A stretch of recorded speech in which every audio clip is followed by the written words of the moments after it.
LoveLore Library. Chapter 9-10. Yili suddenly understood. It turned out that Zhang Baiwan had lost a lot of money yesterday. The servants in the residence were afraid that they would be an eyesore to the master, so they specially found these clothes to wear, so as not to make the master unhappy. Yili smiled and said, "This one was rude. Being thrifty is always a good thing." The housekeeper smiled helplessly. Being thrifty was naturally a good thing, but with the Zhang family's wealth and status in Nanjing, they were often ridiculed because of this. They had long been used to it. Zhang Baiwan had already been waiting in the hall with his wife and daughter. Looking at Madame Zhang and young Miss Zhang, Yili suddenly had a deeper understanding of Zhang Baiwan's stinginess. Because of his injury, Zhang Baiwan's face was still a little pale, but when he saw Yili come in, his face was full of smiles and was very attentive. "Young Master Chu has come. This old one did not come out to welcome you. Please forgive me." Yili cupped her hands and smiled. "Lord Zhang is too polite. This one is Chu Junwei. Greetings to Madam and young Miss Zhang." Zhang Baiwan was very happy and said to his daughter, "Zhu, quickly greet young Master Chu." Young Miss Zhang very shyly stepped forward and bowed. "Zhu, greets young Master Chu." When she saw young Miss Zhang, Yili finally understood why Master Lin had a strange expression when he mentioned Zhang Baiwan's daughter. In all fairness, young Miss Zhang's appearance was not ugly. Although she could not be considered a stunning beauty, she should be a delicate and pretty woman. However, this young lady gave off a very strange feeling. Even someone as calm as Yili couldn't help but break out in a cold sweat when she stared at her. Yili's eyes twitched and she inadvertently took a step back. "Young Miss Zhang is too polite." Then she turned her gaze to Zhang Baiwan, swearing not to look at young Miss Zhang again. Seeing that Yili wasn't looking at her, Miss Zhang's eyes reddened. Zhang Baiwan looked at Yili, then at his daughter. He couldn't help but sigh in his heart. He smiled at Yili and said, "Young Master Chu, why don't we take a seat first?" Yili smiled and said, "Lord Zhang, please." Because only Yili was invited, Lord Zhang brought Mrs. Zhang and Miss Zhang to the table. The banquet wasn't very sumptuous, but it wasn't disrespectful. It seemed that even though Lord Zhang was stingy, he was still aware of the situation. After Yili sat down, Miss Zhang happened to sit beside her. This made Yili's body stiffen again. "Young Master Chu, Zhu, will pour some wine for you." Miss Zhang picked up the wine jug and eagerly poured some wine for Yili. Yili could only thank her. She sighed and went straight to the point with Lord Zhang. If Lord Zhang really said that he was planning to marry his daughter to her, it would be ugly. "Lord Zhang, actually, this one is here today because I have some important matters to discuss with Lord Zhang." Lord Zhang was taken aback. He smiled and said, "What is it? Why don't we talk after the meal?" Yili said calmly, "If it's about the 1 million grains that Lord Zhang donated to Prince Li yesterday." Zhang Baiwan's face immediately darkened. Just thinking about that 1 million grains made his heart bleed. What does young Master Chu want to talk about? Zhang Baiwan looked at Yili in confusion. Yili asked with a smile, "Is it convenient to talk here?" Zhang Baiwan hesitated for a moment. In the end, he still looked at his wife and daughter and said, "Madam, please bring Zhu down first. I have something to discuss with young Master Chu." Madame Zhang was just an ordinary woman in her boudoir. She treated her husband as her sky and did not know anything about business. She could only pull the somewhat unwilling Miss Zhang away. "What does young Master Chu want to talk to this old man about?" Zhang Baiwan asked. Yili smiled and said, "Yesterday, Lord Zhang donated 1 million grains to Prince Li. But according to this one's knowledge, Prince Li is sending out at least 800,000 soldiers this time. Taking everything into account, even if everything goes smoothly and we can agree to the Mahist army in the shortest time possible, it will still take at least half a year. In this period of time, the amount of grain needed is at least 3 million grains. And this is the most conservative estimate. Does Lord Zhang think that Prince Li's mansion can defeat the Prince Ding mansion in half a year? Zhang Baiwan looked at him with some vigilance and said, "What does young master mean?" Yi Li smiled and said, "This one also has another piece of news. This time, the army has set out, but the imperial court did not transfer much grain from the granaries of various places. Because, this year, Xiling is suffering from drought and a lack of harvest. The situation of the northern tribes is also not very good. I think that Lord Zhang has some understanding of the grain business. The imperial court sold a large portion of the grain that had just entered the warehouse to Xiling a month ago. So, this conservative estimate of 3 million grains, in the end, I am afraid that Lord Zhang and the grain merchants of Jiangnan will have to bear the cost." Zhang Baiwan's face darkened when he heard this. Prince Li wants to destroy my Zhang family. Donating 1 million grains had already greatly damaged the vitality of the Zhang family. If the Zhang family had to bear the cost of all the grain, the Zhang family would probably be finished. More importantly, the Zhang family would not be able to gather so much grain in such a short time. When the time came, the crime of delaying military plans would be brought down. Zhang Baiwan's head would still roll. As expected, Prince Li did not plan to let him go from the beginning. Not only that, but, honestly speaking, this one can say that this war is not something that can be finished in a year or so. When the time comes, the Zhang family. Zhang Baiwan's face was ashen. He looked at Yi Li and said, "Young Master Chu, you did not come here just to scare me, did you?" Zhang Baiwan was also a shrewd businessman. He naturally knew that Yi Li would not come here just to play with him. Yi Li lowered his eyes and said lightly, "This one does have a way to help Lord Zhang, but I don't know if Lord Zhang is willing. Please save me, young Master Chu." Zhang Baiwan hurriedly said. Yi Li smiled and handed over an envelope. Zhang Baiwan took it and skimmed through it. His face could not help but change. He stared at Yi Li and said, "You. Young Master Chu, you are." Yi Li smiled and said, "This one's surname is Chu.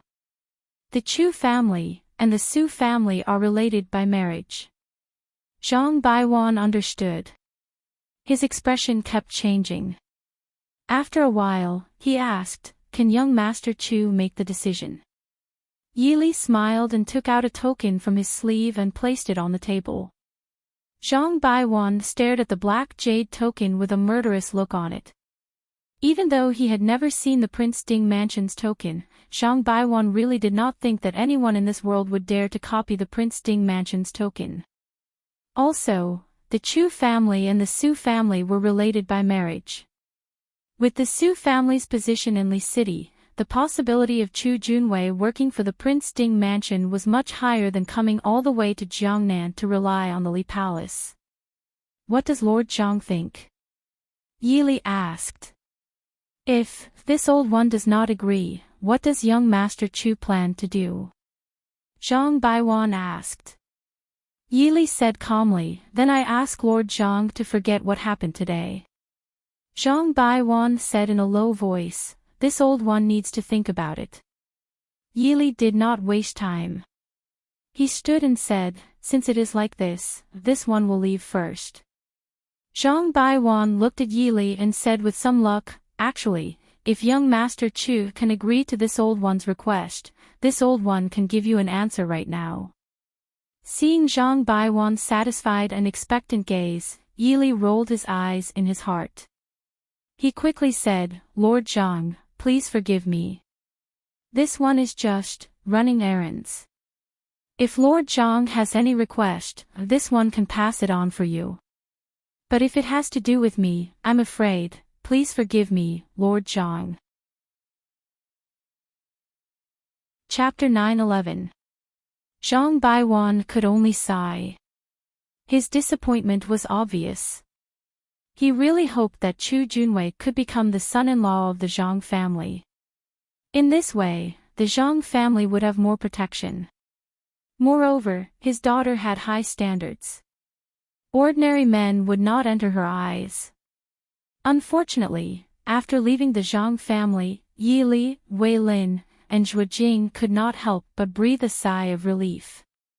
Zhuo Jing said that Miss Shang's eyes were almost glued to young master. Fortunately, young master saw the opportunity and sent her away.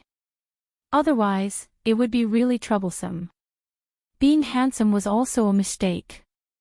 They really did not know how young Master Qingchen had survived all these years. No wonder he provoked a crazy woman like Dong Fangyu. However, Princess Consort dressed as a man was worse than young Master Qingchen. Young Master Qingchen's immortal aura made people look up to him and dare not blaspheme him. However, Princess Consort dressed as a man was handsome and amiable. She was simply the best candidate for a good son-in-law. Princess Consort, what if Zhang Baiwan runs to tell on us? Wei Lin frowned. Yi Li said indifferently, then we can only let Lord Zhang be a real money grubber. But I think he is a smart person. Wei Lin thought for a moment and said, yes, and with his money-grubbing temper, how could he send himself in when he knows that Mo Jingli wants to swallow up his Zhang family? Yi Li sighed and said lightly, it will be much easier to deal with the Zhang family and the Lin family.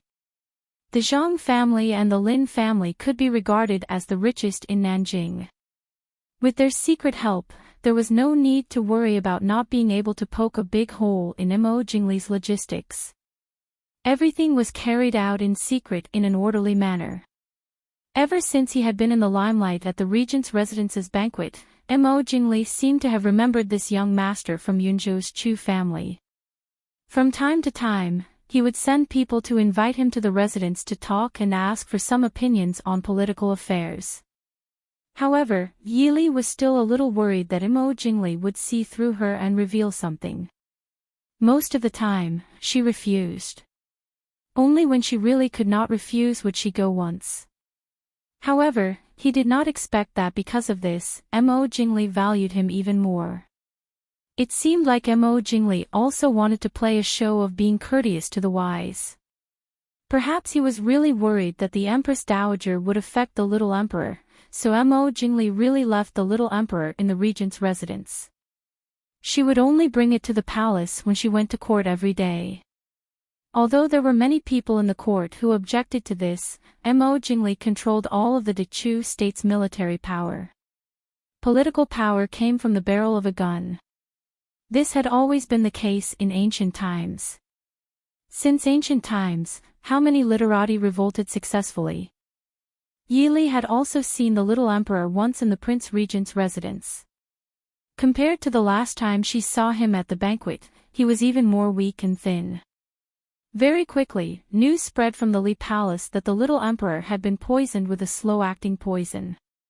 When they received the news from the Li Palace, everyone could not help but be stunned. Wei Lin frowned. What exactly does Mo Jingli want to do? The eve of an expedition was the time when stability was required. Now that the little emperor had been poisoned to death, it was not a good thing for Mo Jingli. How much longer can Mo Suyun last? Yi Li asked in a low voice. Yaoji, who had come with Qin Feng, shook her head. Although the poison in the little emperor's body is slow-acting, it is still somewhat strong. Also, the little emperor seems to have some innate deficiencies. These 2 years, he has been greatly frightened by Mo Jingli. I'm afraid, even if the poison is cured, he won't be able to live to adulthood. Yaoji herself was the mother of a child, and she had not seen her own son for many years. She naturally felt more heartache for a child. Speaking of which, in this messy dispute, the most innocent person was the little emperor, who was only 8 or 9 years old. A child who did not know anything, without the love of his father, without the support of his mother, was suddenly pushed to the position of emperor before Mo Jingqi's death. What was waiting for him? As long as one had eyes, they could see clearly. Yili was silent. She had never been a heartless person. But to this child, although she could not say that she had harmed him, she had absolutely left him in the lurch. Everyone, for their own goals. The Empress Dowager, for her own power, Mo Jingli, for his high position, and she, for the Prince Ding mansion, had all chosen to give up this child. Princess, Mo Suyun's matter has nothing to do with us. Princess, why do you blame yourself? Qin Feng said in a low voice. Yili shook her head and smiled indifferently. I don't blame myself, but I'm a little emotional. He's just a child who doesn't know anything. Why was he born in the emperor's family? Yili rarely blamed herself. Self-blame was a kind of useless guilt. Instead of blaming herself, it was better not to do so in the first place. Since she had chosen, what was the use of blaming herself? Yaoji, go and tell Ying. Give me the list in her hand. I'll tell her the child's whereabouts immediately. If it's too late, she'll regret it. Yili said lightly. Yaoji frowned and said, I'm afraid Ying won't agree. She may not trust Princess in her heart. Now the list in her hand can be said to be the most important thing she can hold. She certainly won't give it out easily. Princess, you seem to consider telling her the child's news first. Yili sighed and said, if we tell her the child's news now, we really can't get the news. And even you and many people in Nanjing will be in danger. Yaoji frowned and was somewhat puzzled. Qin Feng said, if we tell Ying that her son is the little emperor, how can she help the Prince Ding mansion? The first thing she has to do is to tell this news to Mo Jingli. Now Princess Xixia is dead and Dongfang Yu is missing. Once the little emperor becomes Mo Jingli's son. Yaoji suddenly realized. She had spent a lot of time with Ying. She naturally understood Yi Ying's temperament. Yi Ying was timid and not very smart. It was difficult for her to achieve great things. But she was selfish and didn't trust anyone at all. When necessary, she was ruthless enough. If her son became the emperor, she would be the Empress Dowager. Naturally, she didn't need to care about the Prince Ding mansion. Yaoji sighed helplessly and said, I'll go back and tell her. She only hoped that Ying would be rational and not harm her son. Princess, what does Mo Jingli want to do to the little emperor now? It can't be that he can't wait and wants to ascend the throne immediately, right? If the little emperor dies in his princely mansion, he will be suspected. Shui Jing was puzzled and said. Mo Jingli always liked to be smart. He didn't seem like someone who didn't understand such a simple principle.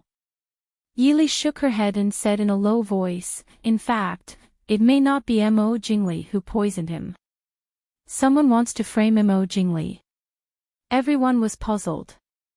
Qin Feng frowned and said, since Dongfang Yu disappeared, Mo Jingli has vigorously reorganized the princely mansion again. Now it can be said that the princely mansion is completely under Mo Jingli's control. Even we can find out the news, Mo Jingli can't not know. Chapter 9:12. Yili pondered for a long time before raising her brows. There's another person in the Li Palace who can act against Mo Suyun. Even if Mo Jingli knows, he won't expose her. Besides, if the little emperor dies like this, it's not necessarily a bad thing for Mo Jingli. Xian Zhao, Grand Concubine? Lin Han asked. Yili nodded. That's right. Right now, the only people in the Li Palace who can act against Mo Suyun are Mo Jingli, Yi Ying, and Xian Zhao, Grand Concubine. It's not easy to administer a slow-acting poison. It takes a lot of time. Even if the little emperor has no power, there are still many people serving him. Normal people definitely can't put the poison in Imo Suyun's food at the right time every day. Why does Xian Zhao, Grand Concubine, want to kill the little emperor? Wei Lin didn't understand. Yi Li smiled. Xian Zhao, Grand Concubine, and the Empress Dowager are cousins. That year, they entered the palace together to serve the late emperor. It can be said that for most of their lives, they supported each other through thick and thin. After Mo Jingqi ascended the throne, the Empress Dowager became the Empress Dowager and conferred Xian Zhao, Grand Concubine, as Grand Concubine. She moved out of the palace to live in the Li Palace. Compared to the other concubines of the late emperor, she's considered quite good. However, I've always had a question. In Dechu State, the lowest rank of concubines is Kairen. The highest is Empress. Below the Empress, there are Gue Fei and Fei. According to convention, after the late emperor passed away, concubines were conferred one level higher. In other words, under normal circumstances, Xian Zhao Grand Concubine was a concubine when the late emperor was alive. Then Mo Jingqi should confer her the title of Gue Fei. However, why did Xian Zhao Grand Concubine remain a concubine her entire life? Yaoji supported her chin. At that time, no one raised any objections. That means it's reasonable to confer this title. Yi Li said, it's reasonable but not appropriate. Moreover, at that time, the late emperor's concubines were all demoted or killed by the Empress Dowager for various reasons. The only one left, Xian Zhao Grand Concubine, was given the grace of leaving the palace to live in luxury. It seems that she was naturally favored, but no one noticed this. Why do you think the Empress Dowager wants to send the virtuous old concubine out of the palace? Yaoji blinked her eyes and said in surprise, Empress Dowager, you don't want the virtuous old concubine to stay in the palace to fight for power with you. Then, the virtuous old concubine must have something on her that made the Empress Dowager not dare to touch her. That was why he had been living a peaceful life for so many years. Now that she has made a move on Mo Jingli, is it because she wants to push Mo Jingli onto the throne, and also because she wants to take revenge on the Empress Dowager? A Huang Nuing is an eternal story. However, I have never seen the existence of the so-called Huang and vying. Yi Li sighed softly. As long as she was a woman, she would be jealous. How could she have a deep sisterly relationship with another woman who shared a husband with her without the slightest grudge? Moreover, she was a woman in the palace. From the first day they entered the palace, there was only one thing they did: fight. Fight for favor, fight for status, fight for children. Mo Jingli is also the Empress Dowager's son.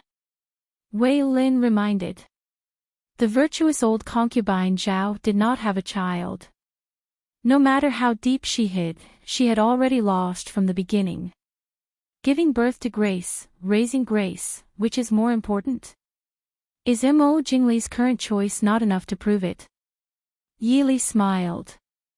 Yaoji frowned and said, when the capital was just moved to Nanjing, it was said that Li Wang wanted to confer the title of Imperial Concubine Zhao to Imperial Concubine Zhao and control the harem together with the Empress Dowager. Later, I don't know why there was no news. Everyone present couldn't help but shake their heads. The imperial family's affairs were so complicated that it made them feel dizzy. Although the virtuous old concubine Zhao did not have a son, she had been playing the role of a sisterly relationship under the suppression of the Empress Dowager for many years. Presumably, she finally could not bear it anymore. However, they did not know that the relationship between Mo Jingli and the Empress Dowager was broken. How much effort did the virtuous old concubine Zhao contribute to it? Reporting to Gongzi, someone from the regent's residence came. He said that the regent asked for him. The steward outside the door reported in a low voice. Yi Li was silent for a moment, then nodded and said, I know, ask them to wait for a moment. The steward responded and left. Yi Li stood up and said, fine, I can go to the Li Wang residence to see what is going on. Yaoji frowned and said, Li Wang seems to often summon the princess these days. Will he see any flaws? With Mo Jingli's temperament, if he really saw any flaws, he would not be so polite to invite you. Don't worry, Yili said with a smile. When she arrived at the Li Wang residence, Yili was directly invited to Mo Jingli's study. When she stepped into the study, there were already many people inside. However, Yili was only familiar with one person, the current Marquis Muyang. Chu Junwei greets the regent. Yili cupped her hands and said. When Mo Jingli saw Yili come in, he seemed to be in a good mood and said, Gongzi Chu is here, please take a seat. Yili nodded and thanked him, then walked to the last seat and sat down. Although the Chu family was a famous family, the people present were all Mo Jingli's confidants. Yili naturally would not sit at the front without knowing the immensity of heaven and earth. Coincidentally, Yili sat diagonally across from Mu Yang. Mu Yang smiled and nodded at him. Yili also did not want to brush him off, so she smiled and nodded. Mo Jingli raised his eyebrows and looked at the two, asking, Marquis Muyang and Gongzi Chu know each other? Muyang said respectfully, Gongzi Chu is so elegant, I only regret not meeting you. Yili smiled and said, Marquis Muyang is overpraising me. I have long admired Marquis Muyang's great name. Seeing that the two did not look fake, Mo Jingli nodded with satisfaction. He did not object to the relationship between the house of Marquis Muyang and the Chu family, but he was not happy that Muyang was too close to the Chu family behind his back. Yili took the opportunity to ask, I wonder what prince summoned me for. Mo Jingli glanced at the crowd and said, this time, there is indeed something I need Gongzi Chu's help with. Previously, regarding the Zhang family, Gongzi Chu solved a big problem for I with just a few words. These days, Zhang Baiwan has been working very hard, this is all thanks to Gongzi Chu. Yili declined modestly, Prince is overpraising. This is all thanks to the prince's power to deter Jiangnan. I dare not claim the credit. Mo Jingli sighed and said, I indeed have something important I need Gongzi Chu's help with, I hope Gongzi Chu will not decline. Yili's heart skipped a beat, but he said calmly, I await prince's orders. Mo Jingli stared at Yili without moving, and said in a deep voice, I would like to ask Gongzi Chu to write an imperial edict for me. Yili's heart shook. He glanced at the people present, there was no change in their expressions. He knew that these people all knew what Mo Jingli wanted to say. Or it could be said that these people were waiting for him. Yili took a deep breath and asked, there are many talents in the imperial court, there are countless seniors who can write an imperial edict for me. I'm afraid. Is Gongzi Chu unwilling? Mo Jingli's face darkened as he asked lightly. Yili sighed helplessly in his heart. He already understood what Mo Jingli wanted him to write. But, this thing could not be written. Once it was written, then the little emperor, Mo Suyun, would probably die.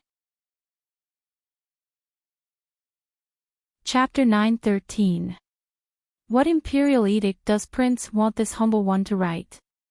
Shui Jing and Wei Lin were not allowed to enter the Li Palace's study, so they could only wait outside. Moreover, even if they were by her side, Yili did not plan on shedding all pretense of cordiality with Mo Jingli so quickly. Mo Jingli's expression finally relaxed, and he said with a bit of sadness, to be honest, His Majesty's health has not been good these days. I'm afraid. His Majesty is still young, so he naturally does not have an heir. Thus, he intends to abdicate the throne. I would like to ask young Master Chu to write an imperial edict for me. Young Master Chu is a descendant of a prestigious family, so I believe that you will not disappoint. Mo Jingli's attitude made Yili feel even more disgusted. He was clearly very pleased with himself, but he still pretended to be sad. Which imperial son of the previous emperor does His Majesty intend to abdicate the throne to? Yi Li's expression did not change as she asked innocently. The emperor did not have an heir, so the throne could only be passed down to someone else. However, it was usually passed down to the person closest to him by blood. Brothers first, then nephews. It was rare for the throne to be passed down to an uncle. Yi Li's question was not considered rude. A trace of coldness flashed through Mo Jingli's eyes, but he did not answer Yi Li's question. Mu Yang, who was sitting across from him, smiled and said, "Young Master Chu misunderstands. His Majesty intends to abdicate the throne to the Prince Regent. After all, most of His Majesty's brothers are still young. The Chu state is currently in a precarious situation, so it really needs a capable ruler. Although His Majesty is still young, he is wholeheartedly thinking for the Chu state. For the Chu state's territory. He's probably scared by you, right?" Yi Li laughed coldly in her heart. Glancing at Mo Jingli with some hesitation, Yi Li pretended to be in a difficult position and said, "Prince, please forgive me. At this time, I'm afraid, this one will need to discuss this with the main family. What's more, even though I'm a member of the Chu family, I'm only from a side branch of the family. Something like an abdication edict. Since ancient times, there weren't many emperors who were willing to abdicate the throne. In order to show that they had the support of the people, the edict naturally had to be written by someone with more influence. However, there were some things that were written well that would be passed down to later generations, but there were also some that would go down in infamy for 10,000 years. Although Yi Li had borrowed the identity of a member of the Chu family, she had no intention of tarnishing their reputation. If he was smart enough, the edict Mo Jingli wanted him to write would probably be put under the name of the Chu family's direct descendant. The world would only know that it was written by a member of the Chu family. Who cared if Chu Junwei was a direct descendant or a side branch of the family? Did he even exist in the Chu family? Actually, it wasn't that Mo Jingli wanted to force Yi Li to write this edict. It was that he couldn't find a suitable person to write it. The old officials in the court naturally wouldn't be willing to sacrifice their reputation to write this edict. However, most of Mo Jingli's trusted subordinates didn't have any reputation. Even though Chu Junwei was a side branch of the Chu family, he still had the name of the Chu family. The Chu family could be considered one of the top families in the Chu state other than the Su family. If he could find young Master Qing Chen to write the edict, Mo Jingli wouldn't need to care if Yi Li was willing or not. Mo Jingli stared at Yi Li with displeasure and said, "It's just a small matter. Young Master Chu is avoiding it in every way possible. Are you looking down on I?"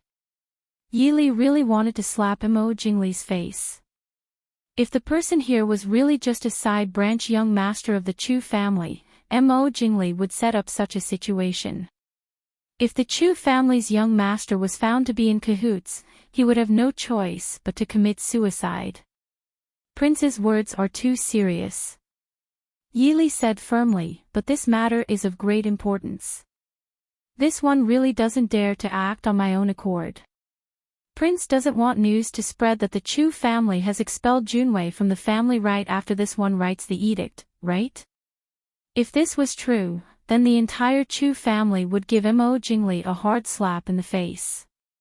At that time, the situation would be even uglier than just casually pulling someone to write the edict. Not to mention anything else, if the Su family took the opportunity to say something, most of the scholars in the world wouldn't listen to Mo Jingli. Mo Jingli also knew that Yi Li was speaking the truth. But when he confidently made a request, he was met with neither soft nor hard rebuff. This made Mo Jingli lose face. Mu Yang, who was sitting down, saw this situation and quickly said, "Prince, young Master Chu's concerns aren't without reason. Young Master Chu is a scholar. It's inevitable that he won't be able to understand some things in a short time. There's no harm in letting young Master Chu think about it for 2 days. Presumably, young Master Chu will figure it out by then. Mo Jingli nodded. He looked at Yili and said, I value young Master Chu very much. I ask young Master Chu to consider it carefully. With young Master Chu's talent, it's possible that he won't become the second young Master Qing Qin. Yili secretly laughed in her heart. She didn't dare to think that her wisdom was comparable to her big brother's. However, the price Mo Jingli paid to win him over this time was very considerable. Who didn't know that young Master Qing Qin was a person above tens of thousands of people in the Prince Ding mansion? It wasn't an exaggeration to say that he had the power to overturn the world. As long as one was a scholar, who didn't see young Master Qing Qin as a role model and a direction to strive for? However, Yili was sure that even if she was really Chu Junwei, she wouldn't choose Mo Jingli. Mo Xiuyao had the courage and ability to tolerate tens of thousands of people, but Mo Jingli didn't. She was afraid that when Mo Jingli stood firm, the first unlucky one would be this second young Master Qing Qin. Yili respectfully replied, Thank you, Prince, for your kindness. This one will consider it carefully.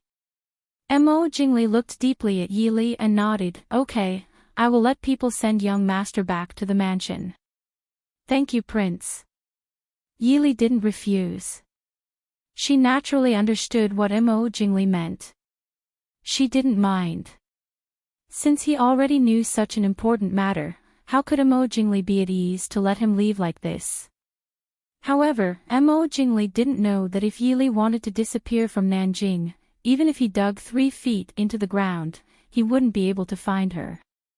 Xue Jing and Wei Lin, who were waiting outside, saw that Yili went in and came out with a few guards from the Li Palace. Their faces couldn't help but change. Yili casually waved her hand, indicating that they shouldn't act rashly. The two immediately calmed down and stepped forward to salute. This subordinate greets young master. Yili nodded and said, Go back. Yes, young master. Yili walked out of the Li Palace with her newly acquired attendants Xue Jing and Wei Lin. But when she passed by the garden, she saw the little emperor wearing bright yellow clothes.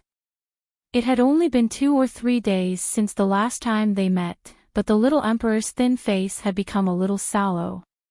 His pair of eyes, which always seemed to be filled with fear, became even more dim and lifeless. Everyone could see that this child didn't have long to live. Mo Su-yun walked slowly in the garden. The eunuchs and palace maids following behind him lowered their heads. No one did anything. It was as if as long as the little emperor didn't leave their sight, it didn't matter what they did. The path in the garden wasn't very smooth. Mo Su-yun seemed to see something interesting in front of him. His dim eyes lit up slightly and he ran forward. But his body was already very weak. He lost his balance and fell to the ground. But even so, the eunuchs and palace maids following behind him didn't help him up. It was as if these people had suddenly become puppets without consciousness. Chapter 9:14. It was very painful to fall from the uneven cobblestones. When Mo Su-yun fell down, his 2 arms were bleeding. Tears suddenly welled up in his eyes, but for some reason, they did not fall. Mo Su-yun did not get up. He just lay on the ground and stared blankly at his bleeding and burning arms. A pair of white and slender hands gently picked him up from the ground. Mo Su-yun blinked his eyes and stared blankly at the handsome young master in white clothes in front of him. Does it hurt? Yili squatted down and looked at the child who was at the same level as her and asked softly. Tears welled up in Mo Su-yun's eyes. After a while, he nodded. Yili sighed softly in her heart. How could she not see this child's abnormality? Compared to a few days ago, this child's reaction was much slower. When the people following Mo Su-yun saw someone coming, they quickly stepped forward to stop them. This young master, the emperor should go back to rest. Yili glanced at them and smiled faintly. so you know that he is still the emperor? The palace maid who spoke paled, but she quickly recovered and said, we naturally know that he is still the emperor. So, we ask young master to leave quickly. The emperor is not someone that anyone can meet. Although the palace maid's tone seemed very polite, Yili could still hear a trace of pride and emphasis on, still the emperor. Obviously, she was instructed to treat Mo Suyun like this. The guards behind Yili also stepped forward and wanted to ask Yili to leave. But when they knew that the prince still needed this Chu Junwei, they did not dare to be too tough. Greetings to princess. While they were in a deadlock, Yi Ying walked over with people. She glanced at everyone and asked, what are you doing? The palace maid who spoke to Yili before stepped forward and said, reporting to princess, we are following the orders of imperial concubine to accompany the emperor out to play. This young master Chu is blocking the emperor's path and is unwilling to leave. Yi Ying did not comment and looked at Yili. Yili smiled and said, replying to Wang Fei, this one only saw his majesty fall and conveniently helped him up. Then Yili lifted her sleeve, indicating that the little emperor was holding on to her and would not let go. Yi Ying was silent for a moment, then said, young master Chu is the prince's honored guest. Since the emperor likes him, then let him play with the emperor for a while. Why are you making such a fuss over nothing? Your Highness. But the old concubine. Of course, I'll go back and explain to concubine dowager. With so many people watching, you still let his majesty fall. Are you all dead? Yi Ying said coldly. Although these people were all loyal to the virtuous consort, they did not dare to talk back to Yi Ying, the Li Wangfei, in front of outsiders. They could only shut their mouths. Yili took the medicine handed over by the guard Lin and carefully applied the medicine for Mo Suyun. She asked without turning her head, why didn't you call for an imperial physician? The person serving Mo Suyun hesitated for a moment, then turned and left. Because Mo Suyun had been holding on to Yili's sleeve, Yili could not leave for the time being.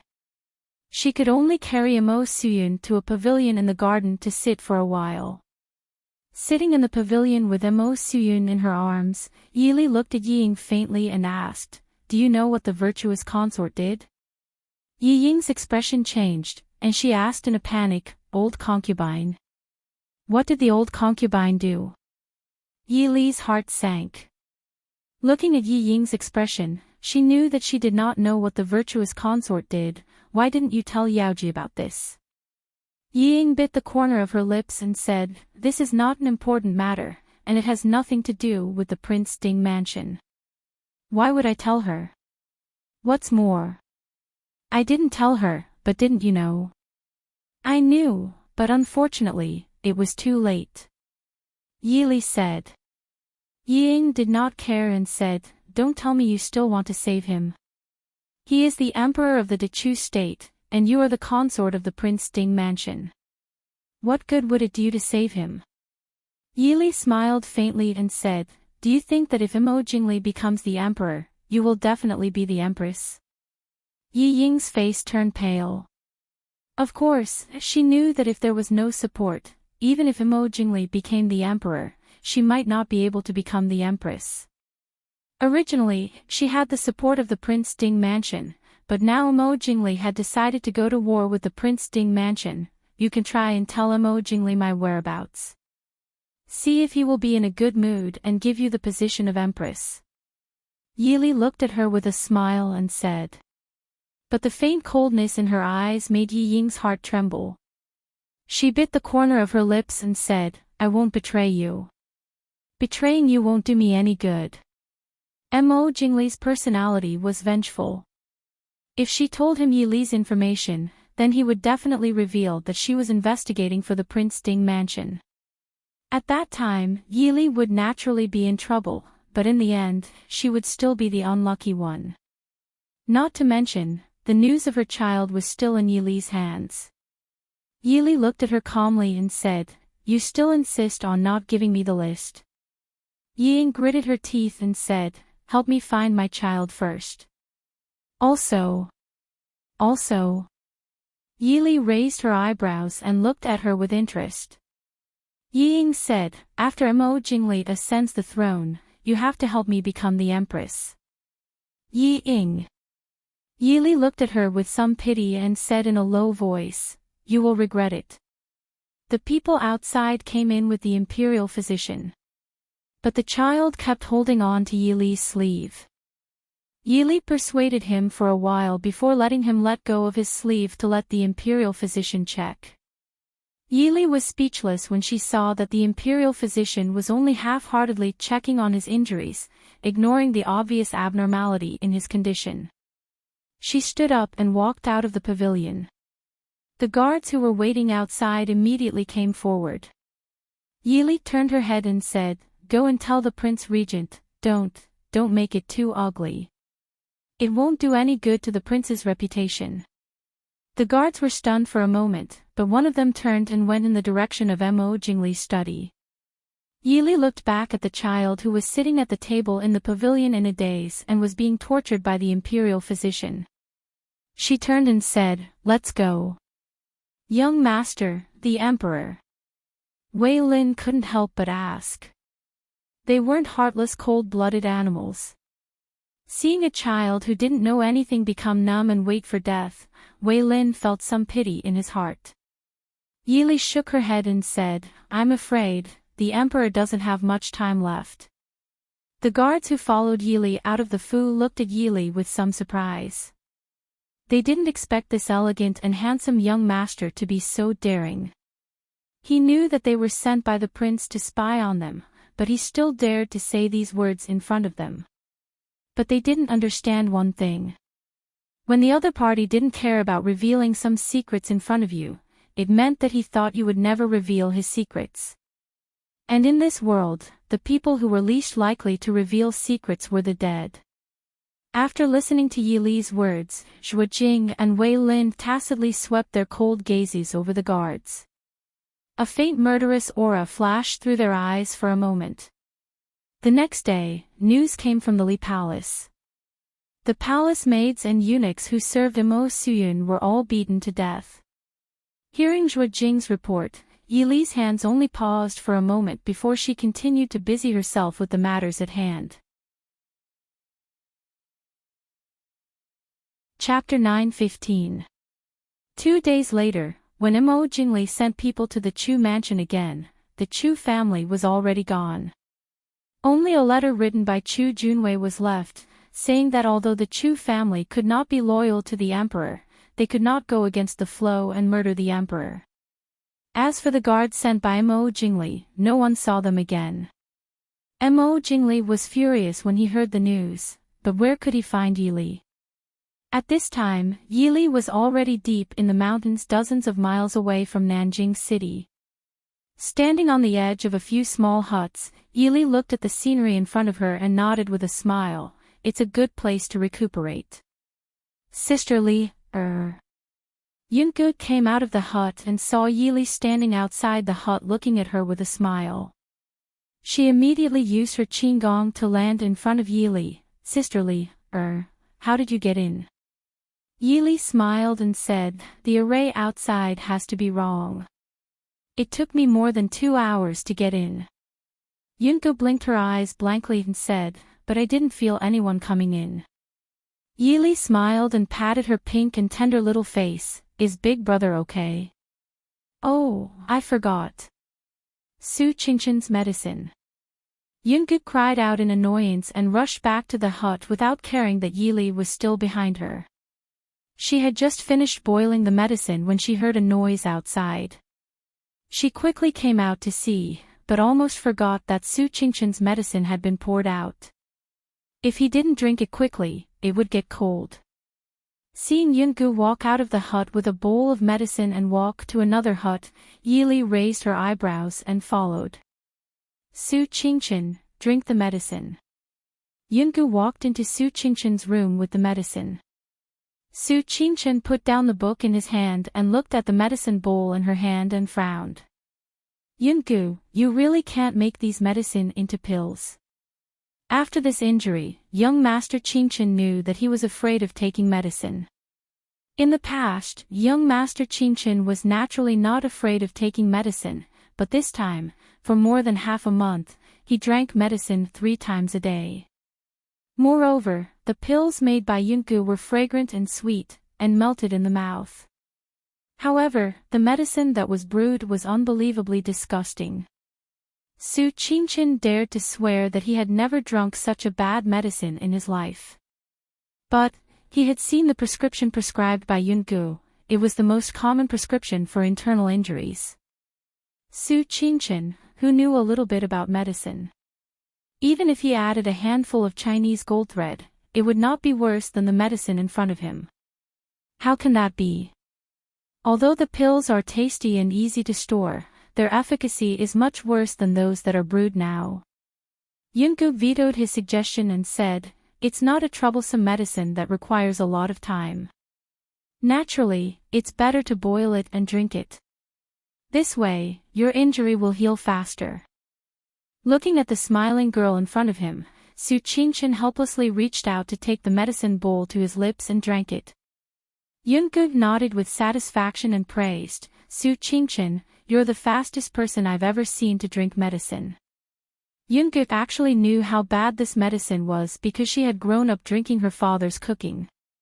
Every time she drank the medicine, she had to dawdle for a long time. Most of the people her father saved in the mountains also refused to boil the medicine with her father. "Since you know it's bad, you should boil the medicine to make it taste better." Su Qinchin smiled bitterly. "How can that be? Father said that the medicine that milds the taste most likely has an antidote." "An." Yungu looked at him with a smile and said, "Knowing that the medicine is bad will make you less injured and less sick."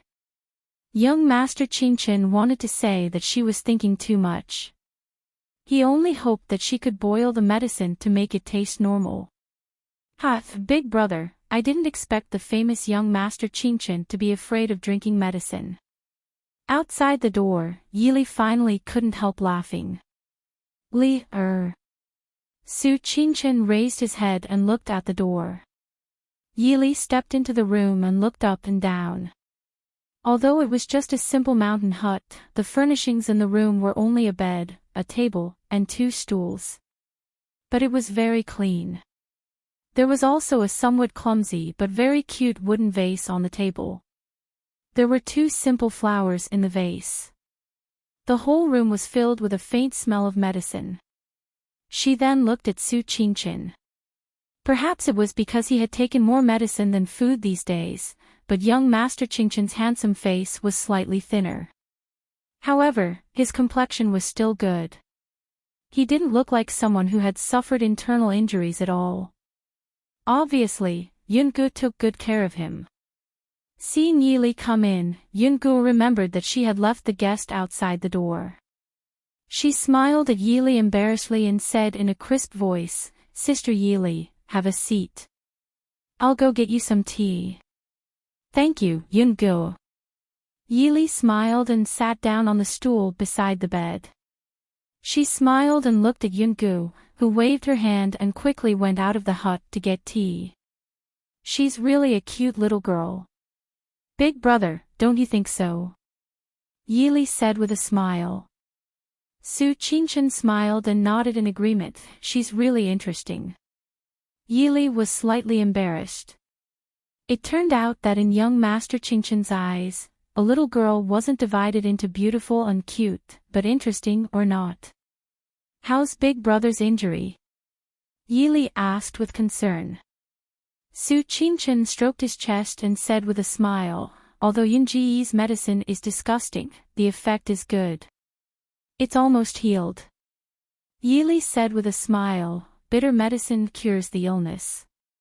Young Master Qinchin's handsome face, which had always been full of immortal charm, showed a rare struggle. He said with some helplessness, "I feel that I'm regretting my previous decision."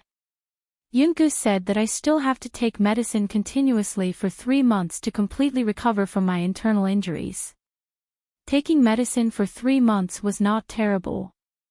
What was terrible was that no matter what kind of medicine was brewed by Miss Yungu, it would taste the same. There would never be a situation that was more disgusting than her medicine. Even Yungu herself could not do it because that was the limit of disgusting. With Miss Yunji's enthusiasm, she would definitely brew the medicine for him personally. Young Master Qingchen felt that he was not blessed to enjoy it. Looking at Su Qingchen's conflicted look, Yili could not help but cover her mouth and chuckle. It's really rare to see Big Brother like this. Yungu has good intentions. If Big Brother rejects her, won't she be sad? Yili's hearing, sight, and smell were better than the average person. Just now, she smelled the thick and strange smell from Su Qingchen's bowl outside the door. At the same time, she made a decision to ask Miss Yungu to continue taking care of Big Brother's injury. It was really rare to see Big Brother like this. Looking at Yili's rare playful smile, Su Qingchen shook his head helplessly. He looked at Yili and asked, "Aren't you working in Nanjing City? Why do you have time to see me today? What's the matter?" Yili sighed. Big Brother really has good foresight. Something has indeed happened. What's wrong? Su Qingchen raised his eyebrows and asked. Yili told him about the regent's residence in detail. Mo Jingli suddenly wanted to abolish Yili's position and become independent, which really surprised Yili. Chapter 9:16. Su Qingchen smiled and said, "Li is still soft-hearted. So what if you wrote the abdication edict for him?" Mo Jingli wanted to establish himself as the emperor at this time mostly because he wanted to suppress Prince Ding's manner in terms of status when they were on the battlefield. As long as the Chu family comes out to explain that there is no Chu Junwei in the Chu family, it won't be a problem. Yili smiled bitterly and shook her head, saying, "Perhaps, if I wrote the edict that day, I'm afraid that right now, Big Brother would be hearing the news of Mo Jingli ascending the throne." Su Qingchen sighed slightly and said, "Mo Jingli is still too impatient." "Li, are you pitying that child?" "There's no use in pitying him. That child is already beyond cure. Even if we save him, he won't live for long." Yili shook her head and said. Although it was said that way, for her to personally save a child who didn't know anything, Yili knew that she couldn't do it. Su Qingchen looked at her with some pity and said, "With your and Mo Xiaoyao's personalities, I don't know how you two have lived so peacefully for so many years." In terms of nature, Yili and Mo Xiaoyao's personalities were like heaven and earth. Yili could be ruthless to bad people, but she was easily soft-hearted to innocent people. Mo Xiaoyao was different. He looked gentle, but as long as he could achieve his goal, he didn't care who he dragged into the situation. Now, with the relationship between Mo Jingli and Mo Suyun, who dared to say that Mo Xiaoyao wasn't involved in it? If Mo Xiaoyao really wanted to investigate, how could he not find out Mo Suyun's identity? It was likely that Mo Xiaoyao already guessed, so he didn't let anyone investigate. Yili smiled and said, "Xiaoyao is Xiaoyao, I am me. Even if we are husband and wife, there's no rule that says we have to think the same. As long as we can understand each other, it's enough." "Then how do you plan to deal with Mo Jingli? Are we just going to let him be like this?" Yili smiled helplessly. "Does Big Brother think that I can overthrow Mo Jingli's rule in Jiangnan in a short month?" It was easy to find trouble for Mo Jingli, but to oust him from his position in Jiangnan, even if Mo Xiaoyao came personally, it would be difficult to do so in a short period of time. Su Qingchen looked at Yili with a smile. "Yili, what do you plan to do?" After so many years together, Su Qingchen understood Yili quite well. It was impossible for her to say that she did not intend to do anything. Yili muttered, "Tell Ying about Mo Suyun's true identity. Li is still soft-hearted. No wonder Prince Ding is worried about you." Su Qingchen sighed. Yili shook her head and said, "No, I want to bet." In Imo Jingli's eyes, his son is not as important as the throne. "Big brother, isn't Yunji's medical skills very good?" Su Qingchen raised her eyebrows and said, "You want Yungu to save Mo Suyun?" Yili lowered her eyes and said, "Mo Suyun's illness can no longer be cured with medicine. I just want him to live a little longer.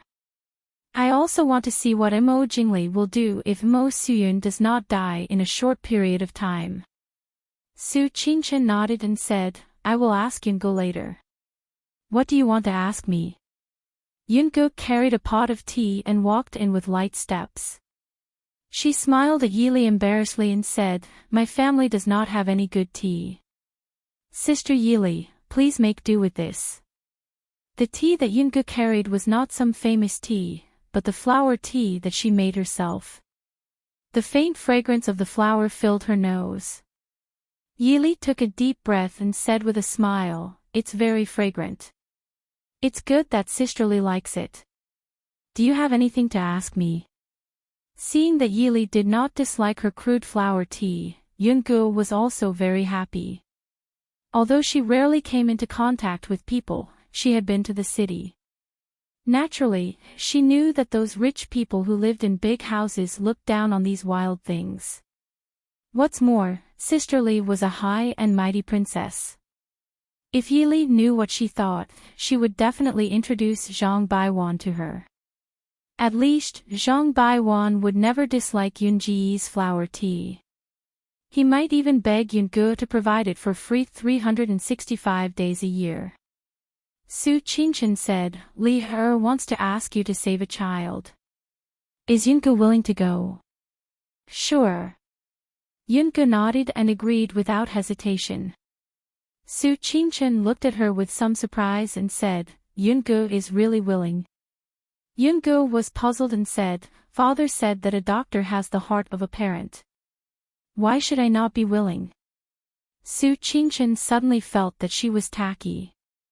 Sure enough, it was not a good thing to be too scheming. Seeing Yungu and her father living in seclusion, she was used to thinking that Yunji's father did not want to practice medicine anymore because of some accident. "Thank you, Yungu," Su Qingchen said with a smile. Yungu smiled faintly, "You're welcome.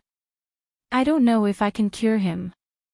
When the time comes, don't blame me for not being good at medicine. I will work hard." Su Qingchen nodded and said, "In that case, I'm going to take you to find someone, right? Let's go to the city together later." Yungu nodded without objection and said obediently, "I'll go and prepare something." Naturally, they could not go back to the Chu mansion. Yili stayed at Yunji's house for a night. The next day, they packed up and quietly returned to Nanjing City. This time, the place where they settled down was an inconspicuous mansion in a noisy area of the city. Yili could not come back as Chu Junwei this time. In the blink of an eye, she had turned into a beautiful woman with delicate features. She accompanied her sickly brother and younger sister to Nanjing to recuperate. This place was the most prosperous and chaotic place in Nanjing City. Their group of people living in the mansion in a low-key manner naturally did not attract anyone's attention. After settling down in the mansion, Qin Feng and Lin Han personally took Yungu to the Li Palace that night and let Yungu treat Mo Suyun. At night, Yili and Su Qingchen sat in the study room and played chess. Yili slowly put down a piece and looked at Su Qingchen opposite her. She smiled softly and said, "Big brother's injury is not healed yet. Why don't you go back to your room and rest? I'll wait here for Yungu to come back." Su Qingchen shook his head and said, "It's okay. They should be back soon. I'll wait for a while and see what's going on. Try not to go out these few days. I'm afraid that Mo Jingli's people are still secretly investigating." Yili smiled and said, "Li He knows. Big brother, don't worry. Qin Feng and Lin Han are both reliable. What's more, Yungu is also an expert. Nothing will happen to her. Su Qingchen slowly put down a piece and looked at her with a faint smile. Who said I was worried? Yili shrugged indifferently and said with a smile, I'm a little worried. Su Qingchen shook his head and stopped talking. There was a soft sound outside the door. Soon, the door of the study room was pushed open. Qin Feng and the other two walked in. Yun Ji's clear big eyes were particularly bright, and her small face was also red. Obviously, she had never done something like breaking into someone's mansion in the middle of the night, so she was a little nervous. Yili pulled Yungu to sit down and poured a cup of tea for her. Yungu, you've worked hard. Did you encounter any danger? Yungu smiled and said, No, Big Brother Qin Feng and Big Brother Lin Han are both very powerful. The guards of the regent's palace didn't even see us. In fact, in terms of Qinggong, Qin Feng and Lin Han might not be comparable to Yungu. But in terms of sneaking around in the middle of the night, the two of them were naturally much better than her. If Yungu, this rookie, went alone, she would have been chased everywhere. Chapter 9:17. Yili patted the little girl's head with a faint smile and asked, How is the child's condition? Hearing Yili's words, Yun Ji's little face immediately drooped. She looked at Yili with tears in her eyes. Yili pondered for a moment and asked, Not good? Yungu nodded dejectedly and said, That child was born with a congenital deficiency. He probably didn't live well when he was young. The poison in his body completely destroyed his body. Originally, even if he wasn't poisoned, that child might not live past 20 years old. But now, that child has suffered a lot of shocks for a long time. Even if I detoxify him, he can't be raised carefully. If he suffers a little more shock, he won't be able to live.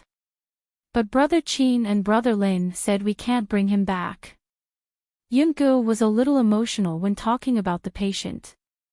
Especially since she lived in seclusion in the mountains all year round and didn't experience much of the world. Seeing such a pitiful child, she couldn't help but sympathize with him. Yili nodded and said, That child is the current emperor. If you bring him out of the Li Palace, something big will happen. Yungu nodded. She was just pure in her heart, but she wasn't insensible. She thought for a moment and said, I'll make some pills tonight. Sisterly, you can give them to that child tomorrow. Although there's no way to treat his illness, it can still make him feel better. Yili said softly, You're tired tonight. Don't worry. It's not too late to prepare tomorrow. I'll ask them to prepare the herbs you need for you later. Okay. Su Qingchen. In fact, among the people in the room, the person Yungu was most familiar with was Su Qingchen, so she couldn't help but look at Su Qingchen. In the end, the reason why she trusted Yili, Qin Feng, Lin Han, and the others so much was based on the fact that they were people Su Qingchen knew. Su Qingchen smiled faintly and said, Yungu is tired. Go and rest early. Oh. Then, you should also find some rest. Yungu nodded obediently and followed the maid waiting at the door to return to her room. Seeing Yungu leave, the door of the study closed again and the study fell silent. After a while, Su Qingchen said, Li He, don't think too much. Now that things have come to this, the Prince Ding mansion is also in trouble. I've let that child down.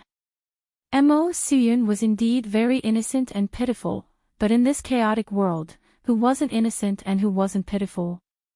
At least, Yili had given Mo Jingli and Ying a chance to make amends. Yili smiled faintly and said, Big brother, you don't need to persuade me. I understand. That night, a piece of paper silently appeared at Yi Ying's bedside. There were only 3 simple words on the note, Mo Suyun. Yi Ying was in a daze for a long time with the note in her hand. Slowly, her face became paler and paler. Prince. Prince. Early in the morning, Yi Ying's urgent cries came from outside Mo Jingli's study. Mo Jingli, who was dealing with political affairs, frowned unhappily. Chu Junwei's sudden disappearance in Nanjing had already made Mo Jingli very unhappy. At this time, he really didn't have the mood to care about Yi Ying. Originally, he thought that Nanjing had always been under his control. However, in less than a month, Chu Junwei and Dong Fangyu disappeared under his nose. How could Mo Jingli not be angry and vigilant? Princess, Prince has ordered that he won't see anyone. The voice of the guard outside the door refused. Get out of the way. I have something important to discuss with Prince. Yi Ying angrily rebuked. Princess, listening to Yi Ying's voice that seemed to not give up until she got what she wanted, Mo Jingli frowned and put down his pen. He said loudly, "Let her in." Yi Ying pushed the door open and came in. She didn't have time to salute Mo Jingli and hurriedly came forward and said, "Prince. I found our child." Mo Jingli was stunned but quickly regained his senses. He said calmly, "What nonsense are you talking about now?" It was not that Mo Jingli didn't believe Yi Ying, but Yi Ying stayed in the Li Palace all day long and had no power in her hands. Even Mo Jingli didn't have the slightest clue about this. How could Yi Ying know? Yi Ying said anxiously, "It's true. Prince, you have to believe me." Mo Jingli furrowed his brows and said impatiently, "All right, you can speak. Where is the child?" Yi Ying said, "It's the Emperor. Prince, you have to save him. He's our child." "You're crazy." Mo Jingli pushed her away and said angrily. Yi Ying, who was pushed away, rushed over and grabbed his sleeve, saying, "It's true, you have to believe me. He's really our child, woo-woo. I beg you to save him, he's about to die." "How did you know that the child is our child?" Mo Jingli asked with a gloomy face. Yi Ying was speechless. Of course, she knew that the note was sent to her by Yi Li, but she couldn't say it. Once she revealed Yi Li's matter, not only would Mo Jingli not let her off, even the people in the Prince Ding mansion would not let her off. She shook her head in horror. "No. I can't say it." Mo Jingli's eyes flashed with a cold light, and he sneered, "You can't say it? If you can't say it, why did you come to I? Get out." Yi Ying was stunned and bit her lip, saying, "But the child." Mo Jingli said indifferently, "What child?" Mo Suyun is Mo Jingqi's son. "No. That's our child, Prince. He's your only son."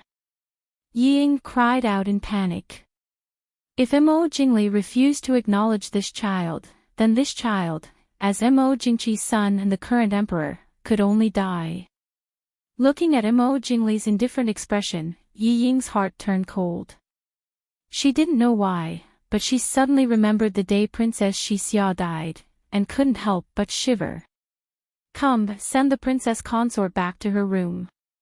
Without I's order, no one is allowed to see her," Mo Jingli said in a low voice. Unable to resist, Yi Ying was forcefully sent back to her courtyard by the guards. When she returned to her room, she threw herself on the bed and finally burst into tears. At this moment, she finally understood why Yi Li said she would regret it. Because now, she really did start to feel regret. In the study, Mo Jingli's expression was gloomy and uncertain. Although he mercilessly chased Yi Ying away, Yi Ying's words still left a deep mark in his heart.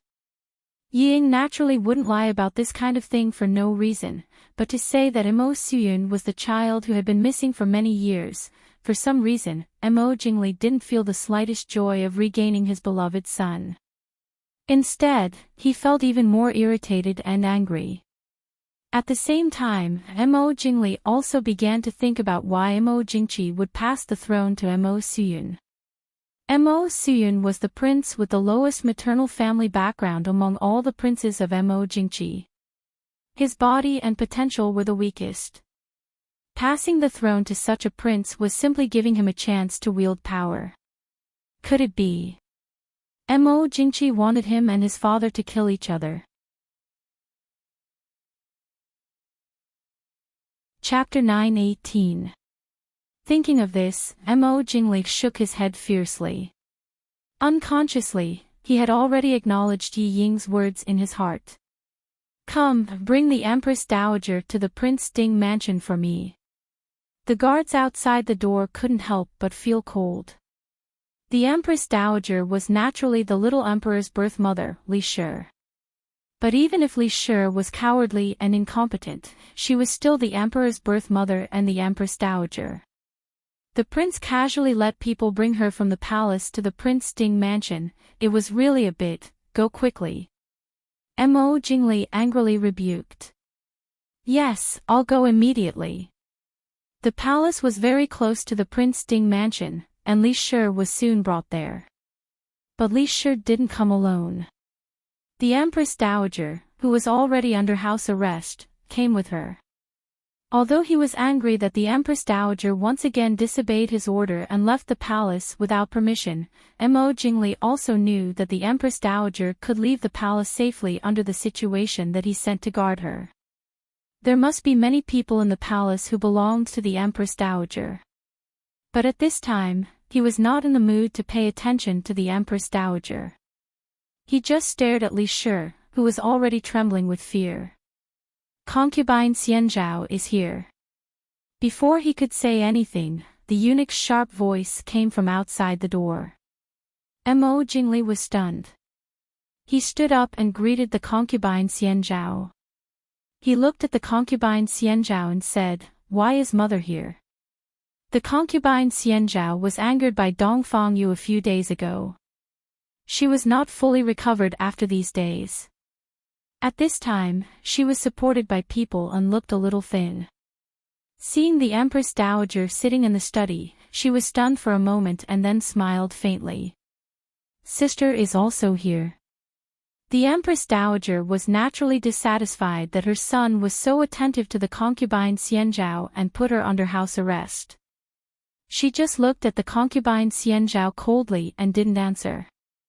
The concubine Xianzhao was stunned for a moment. She seemed to smile generously and sat down opposite the Empress Dowager.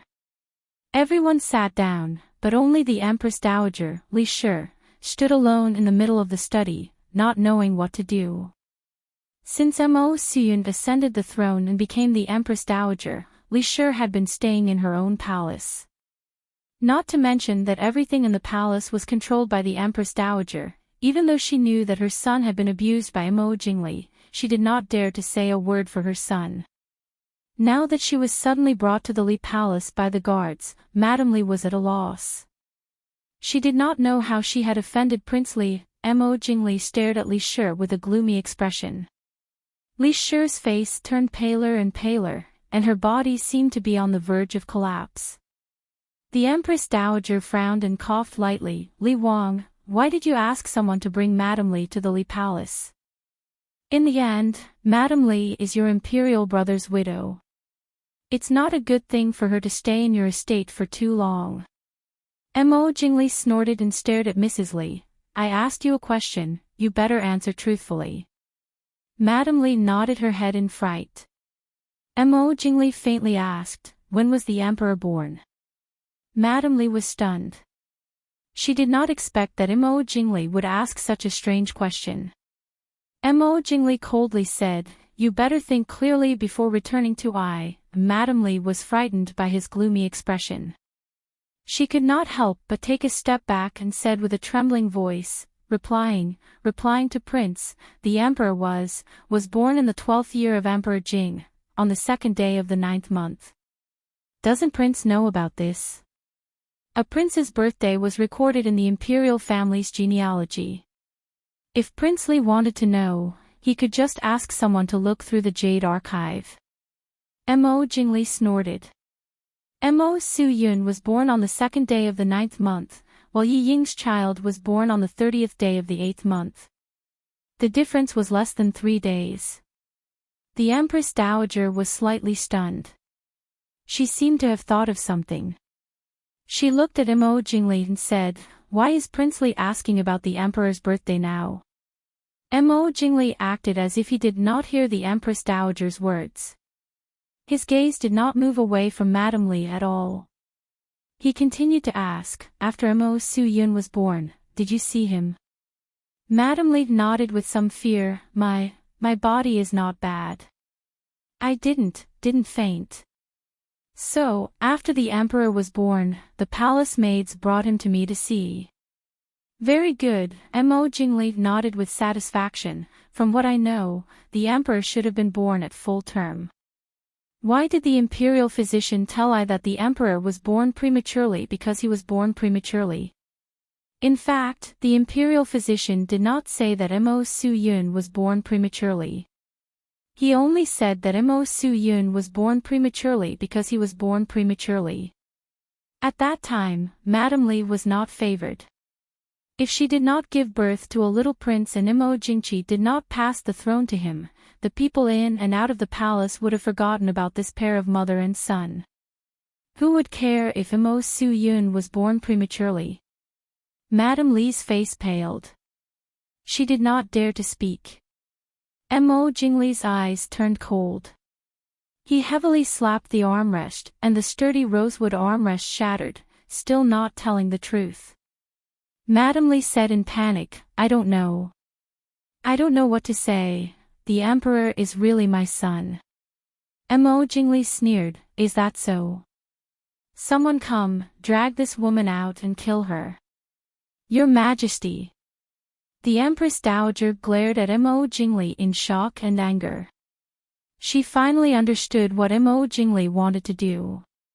She angrily said, Madame Li is the Emperor's birth mother. How can you kill her just like that? If you kill the Empress Dowager, how will King Li explain it to the court? Imo Jingli sneered and looked at the Empress Dowager. If Imo Su-yun is not the son of the late Emperor, who will I explain it to? No. Prince is innocent. Madame Li was shocked. Even the stupidest person would know what crime it was to confuse the royal bloodline. Madame Li's legs went soft and she immediately fell to the ground. Prince is innocent. Chinchia is innocent. She had lived a peaceful life. She had never thought that she would become the Emperor's concubine. She also never thought that she would give birth to a prince. She also never thought that she would one day become the Empress Dowager. She never thought that after this series of events that made her panic, there would be something like this waiting for her. Since you don't want to tell the truth, then go die. Imo Jingli's voice was cold and emotionless. No. I don't want to. I really don't know. Madame Li cried out, it's not my fault. Emperor. Emperor, old consort Xian Zhao, who had been silent all this time, frowned. Looking at Li Shi, who was so scared that she was incoherent, she suddenly said, you just need to make it clear whether the Emperor is your son or not. Madame Li was stunned for a moment. She looked at the three people in the seat and finally said timidly, I don't know. When the Emperor was born, I wrapped him up. When he was 1 month old, the late Emperor had someone bring the child to him. After the child was brought back, his health was not good. I thought that the child would get sick easily, so I didn't care. Stupid. The Empress Dowager angrily said, the child is 1 month old. You still don't know whether the child you brought back is your own child or not. A 1-month-old baby had already grown. How could she tell what he looked like? Madame Li bit her pale lips and did not dare to speak. The virtuous consort's eyes flashed with understanding. She faintly said to Imo Jingli, Emperor, she doesn't know much. Let her go back. After all, she is the Empress Dowager. Chapter 9:19. Imo Jingli originally still had questions to ask. Even if he finished, he didn't plan on leaving Li Shi alive. But he had always respected the virtuous consort and didn't want to go against her wishes, so he nodded and let people take Li Shi out. Only the Empress Dowager, Mo Jingli, and the virtuous consort were left in the study. The Empress Dowager frowned and said, "Mimi, what do you mean?" The virtuous consort sighed faintly and said, "This matter can't be blamed on Li Shi.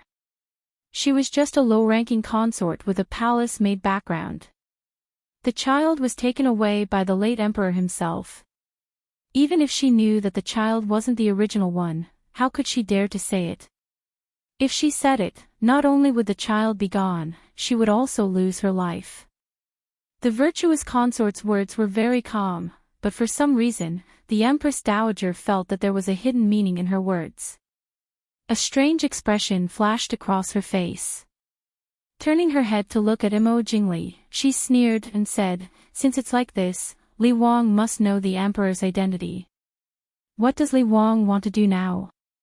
Staring at Mo Jingli, the Empress Dowager's heart suddenly felt a strange pleasure. Of course, she knew what Mo Jingli wanted to do. But even though she could barely protect herself now, she had no power to interfere with Mo Jingli's decision. But now, if Mo Jingli became Mo Su-yun's son, she wanted to know what decision her son would make. Mo Jingli said indifferently, "This matter has nothing to do with the Empress Dowager. Empress Dowager, please return to the palace to rest." "You..." The Empress Dowager couldn't help but be furious. But facing the virtuous consort's indifferent smile, she didn't know why she swallowed her anger. Snorting, she turned and left the study. In the study, the virtuous consort looked at the ugly expression on Mo Jingli's face and called out softly, "This matter is Mu Fei's fault. It's fine. I'll have the Tai treat the emperor. There is still hope. In the end, the emperor is your only son." Mo Jingli was silent for a long time and said, "This has nothing to do with Mu Fei. Mu Fei is thinking for a Ken. Let a Ken think about it." Xian Zhao old concubine nodded and stood up, "Then Mu Fei will go back first, don't think too much. His Majesty will be fine. Mother, take care." Old consort Xian Zhao turned and walked out. When she reached the door, she looked back at Mo Jingli, who was sitting behind the desk with his head down and thinking about something. A faint smile appeared at the corner of her lips, which still retained her charm. In the small courtyard where Yi Ying was temporarily staying, Yi Ying sat alone in the room in a daze. Her beautiful eyes were red and swollen from her tears, and her pale and haggard face no longer had the graceful bearing of the #1 beauty of the Chu capital. All of a sudden, the door was kicked open from the outside with a bang. Yi Ying raised her head to look at the door in a daze. Mo Jingli stood at the door and stared at the woman inside with a cold aura. However, Yi Ying could not see the expression on his face clearly because of the light. Seeing Mo Jingli, Yi Ying seemed to come back to her senses. She hurriedly jumped down from the bed and threw herself in front of Mo Jingli, crying, "Prince, child, my child. I beg you to save Suyun." Seeing Yi Ying's disheveled appearance, Mo Jingli's eyes flashed with a trace of disgust. He grabbed her hand and pulled her into the room and threw her to the ground. He stared at Yi Ying condescendingly and said, "Yi Ying, who told you Mo Suyun's identity?" Yi Ying bit her lips and refused to speak. Mo Jingli was furious and pulled her up from the ground. Still not speaking. Mo Jingli would never believe that Yi Ying found out by herself. Yi Ying had never seen that child, so how would she know whether Mo Suyun was that child or not? Naturally, it was someone else who told her. This also meant that someone else knew Mo Suyun's true identity, or even, this could be a trap. A person with ulterior motives used the news of his son's disappearance to set up a flawless trap. "You think I can't take care of you if you don't speak?" Seeing Yi Ying's stubborn appearance, Mo Jingli did not have the slightest bit of pity in his heart. Leaning close to Yi Ying's ear, Mo Jingli whispered, Yi Ying, do you believe that I kill Mo Suyun right now? Bastard! Yi Ying finally could not help but change her expression. She glared fiercely at Mo Jingli and scolded angrily, he's your biological son. At the same time, she reached out to grab Mo Jingli's face. Mo Jingli raised his hand and easily suppressed her, are you going to speak or not? Yi Ying gritted her teeth and said, Mo Jingli, Suyun is also your son. Mo Jingli stared at her, suddenly laughed, and said faintly, if I want a son, I will naturally have one. Moreover, even if I save Mo Suyun, he will be a sickly person in the future. Mo Jingli said this deliberately to scare Yi Ying. But the moment the words left his mouth, he suddenly had a feeling of realization. That's right, he will have a son in the future. Although none of the women in the residence had spread the news yet, the imperial physician also said that it was because he had been poisoned for too long and needed to be recuperated. However, the poison in his body had truly been cured. As long as he was given time, he will naturally have another child. There was no need to look after such a weak, incompetent, and sickly son and bring trouble upon himself. In addition, Mo Jingli really did not treat Mo Suyun well these few years. So, ever since he confirmed in his heart that Mo Suyun was his missing son, Mo Jingli could not help but feel a trace of guilt and discomfort in his heart. But more than that, it was a kind of anger from being played by Mo Jingqi before his death. So in his heart, he was not very willing to see his son who had been recovered. And Mo Suyun's identity was really not easy to deal with. It was troublesome whether he acknowledged it or not. Of course, Mo Jingli was even more unwilling to let Mo Suyun continue to stay on the throne. Although with Mo Suyun, he could be considered as a retired emperor. But how could the title of retired emperor be better than emperor? Yi Ying looked at Mo Jingli in shock. She originally thought that Mo Jingli was just unwilling to believe her words. She did not expect Mo Jingli to say such heartless words. But she quickly understood. She only had Mo Suyun as a son, but Mo Jingli could have more sons from other people. Now, Mo Suyun's existence was simply blocking Mo Jingli's path. Speak, or not? Mo Jingli asked leisurely. I'll speak. Yi Ying closed her eyes in despair and said painfully.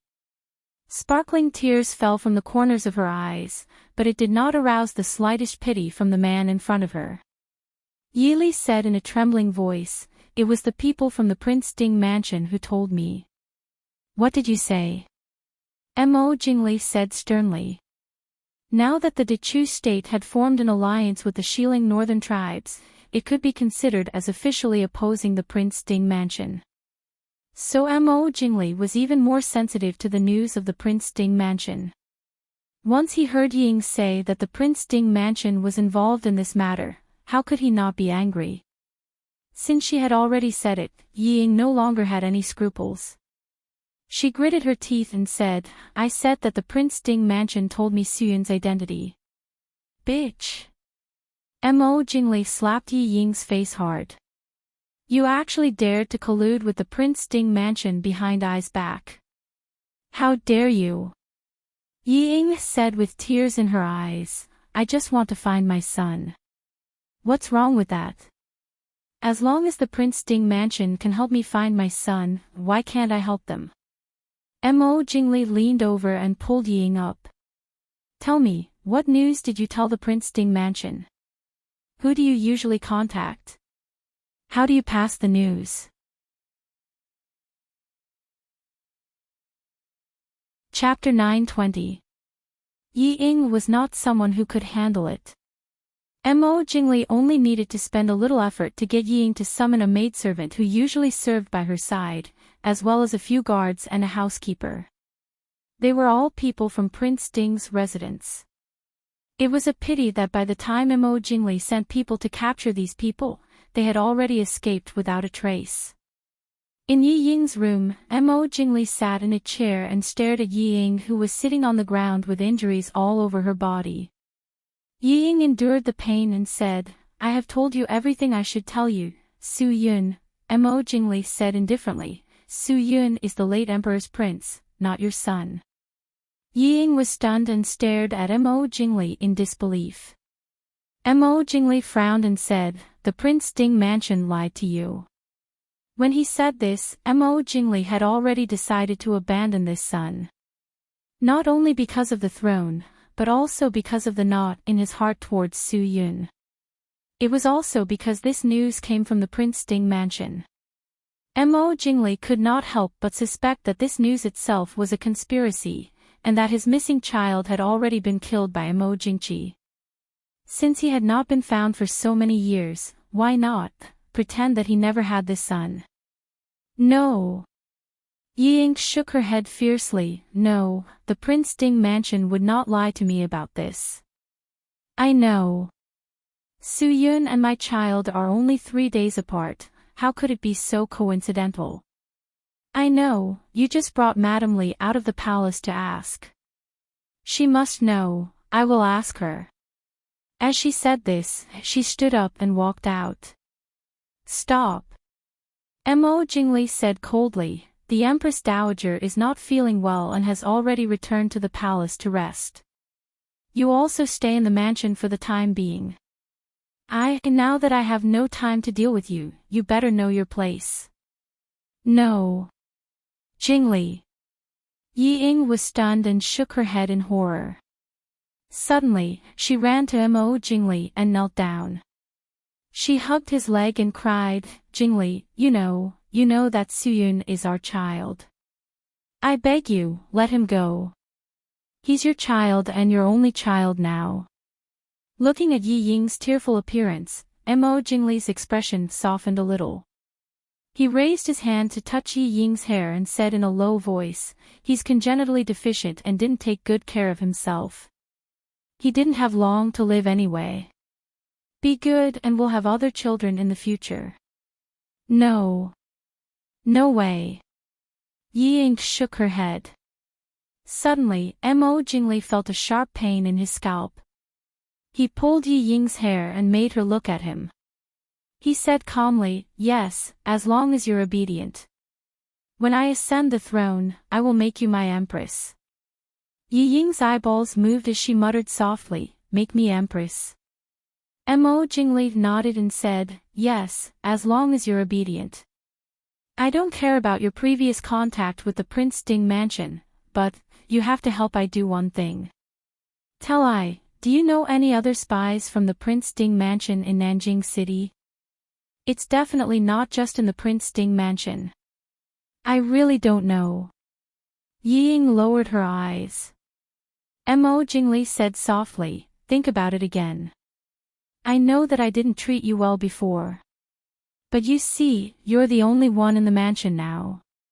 In the end, you're still the only princess consort of Princely Mansion, right? How did those people send the news out? I remember that those people can't go out of the city at will. They naturally have other people to contact them, right?" Half an hour later, Mo Jingli walked out of Yi Ying's room with satisfaction. The guards who were originally guarding outside Yi Ying's courtyard also withdrew.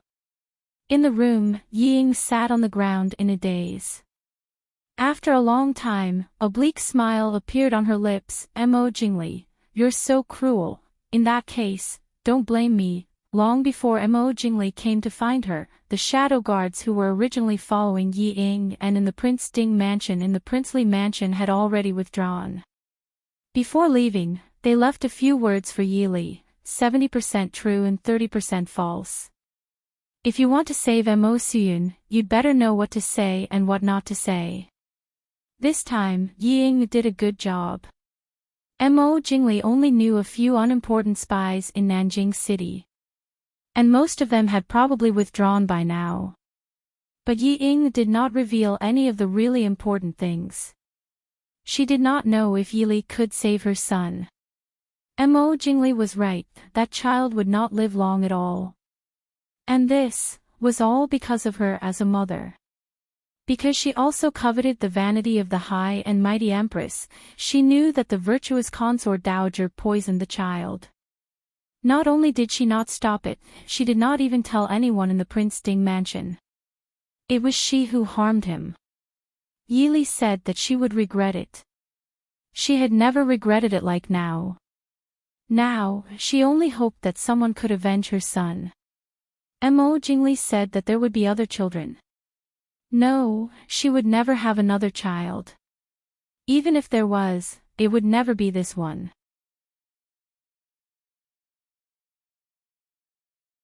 Chapter 9:21. Ying seemed to have accepted her fate. She no longer cried for Mo Jingli to let Mo Suyun go. Mo Jingli did not care about her anymore. Mo Jingli actually looked down on Ying. 10 years ago, Mo Jingli's love for Ying was so strong that he did not hesitate to break off the marriage arranged by the late emperor. He was hated by the Su family. Although there were some political reasons, it could not be ignored that Mo Jingli really liked Ying at that time. But 10 years later, the coldness, contempt, and disgust were worlds apart. Especially when there was Yili as a comparison, Mo Jingli felt that he had more reasons to despise Ying. Cowardly, incompetent, selfish, stupid. Many times, Mo Jingli even suspected that he must have been possessed and thought that Yili was more suitable to be the princess consort than Ying. Even if she was still known as the daughter of the third family, Mo Jingli felt that Yili at that time would not be more stupid than Ying now. So Mo Jingli did not think that Ying could do anything earth-shattering, so he was not in a hurry to punish Ying. He even slightly relaxed the restrictions on her because she was sensible. After all, a princess consort had just gone missing in the Prince Li's mansion. It would not look good if something happened to the remaining one. But he forgot that sometimes, he would have to pay a heavy price for looking down on women. So, after removing a few of the Prince Ding mansion spies in Jiangnan, Mo Jingli, who was full of himself, naturally forgot that Mo Suyun might be his son. He continued to prepare for the most glorious life that was about to come. Although Ying got her freedom, she was restricted from leaving the mansion. And the people who served her were replaced by Mo Jingli's people. Ying seemed to have given up her previous madness and persistence. She only begged Mo Jingli to allow her to visit Mo Suyun occasionally. Mo Jingli was not without any guilt towards his son. In the end, he agreed to Yi Ying's request. On this day, Yi Ying went to Mo Suyun's temporary residence with the soup that she had personally cooked, just like the previous 2 days. It just so happened that the imperial physician was taking Mo Suyun's pulse. Xian Zhao Grand Concubine's health had improved a lot in the past 2 days, and she often came to take care of Mo Suyun personally. Ying stopped in her tracks when she heard consort Xian Zhao's voice before she entered the room.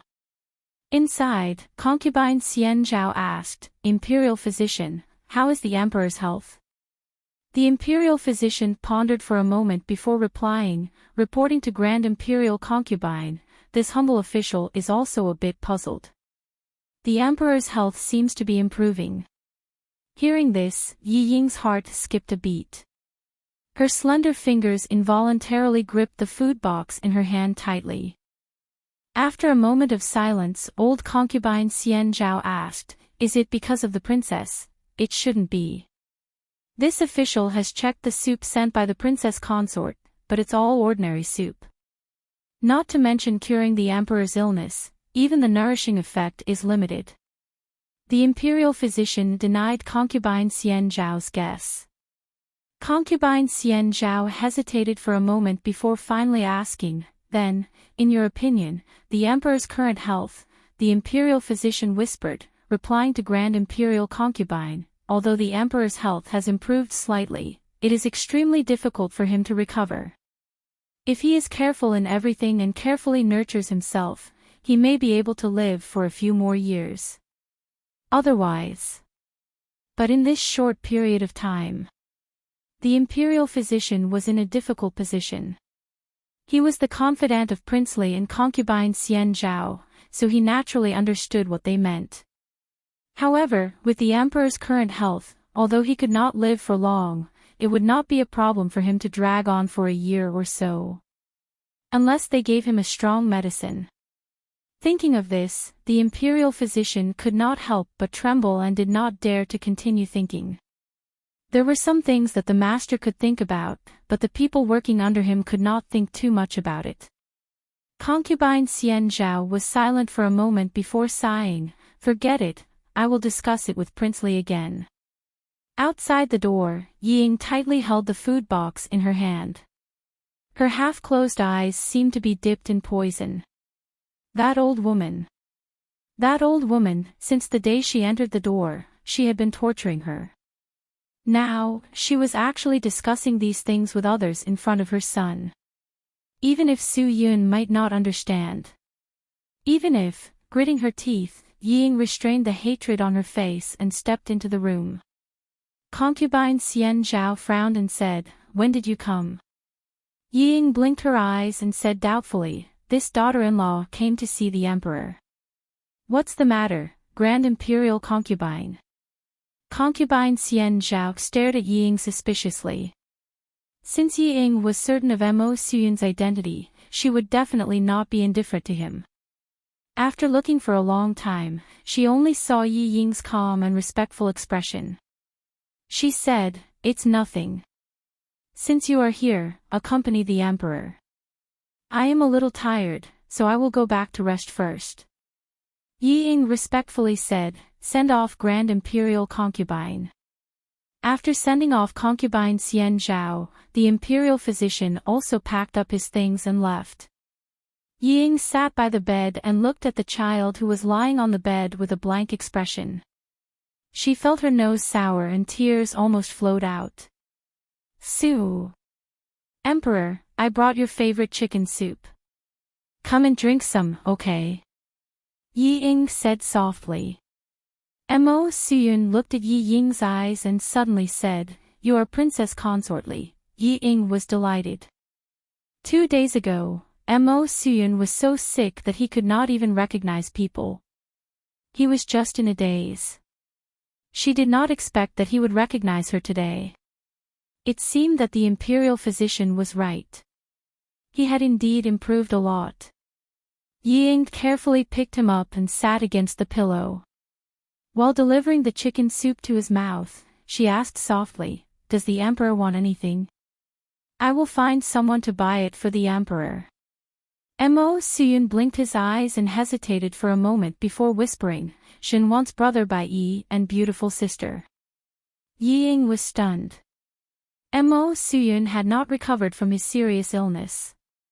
If she was not sitting close to him, she would not have heard what he said. Mo Suyun thought that she did not know. He raised his hand and pointed at his arm that had not yet scabbed, "Brother." Then he took out a small brown pill from an inconspicuous small bag beside him, "Sister." Yi Ying's heart trembled slightly. She looked around vigilantly. Although there were palace maids and eunuchs in the room, they were all standing outside. She could not see anything through the screen and curtains.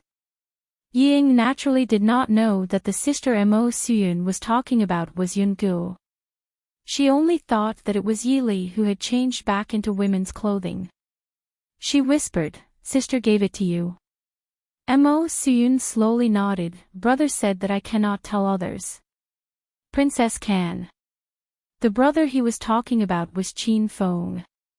Yi Ying carefully hid the small bag for him.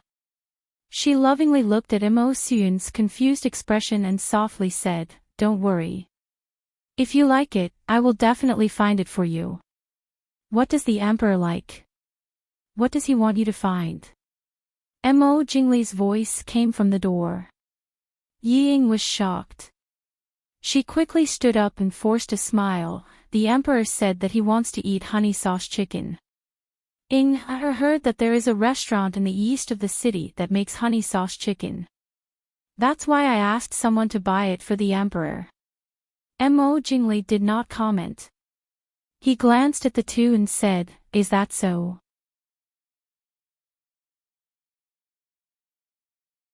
Chapter 922. Ying carefully clenched her fingers in her sleeves. She was worried that Mo Suyun would spill the beans. However, she saw Mo Suyun looking at Mo Jingli in fear. His small body shrank inwards, but he did not speak. Mo Jingli had long been used to this kind of situation. These 2 years, Mo Suyun had always been like this when he saw him. However, his identity was different now. In the past, he only felt pleasure and disgust when he saw him. Now, there was a complicated and indescribable feeling and a faint anger. Such a cowardly child, how could he be Mo Jingli's child?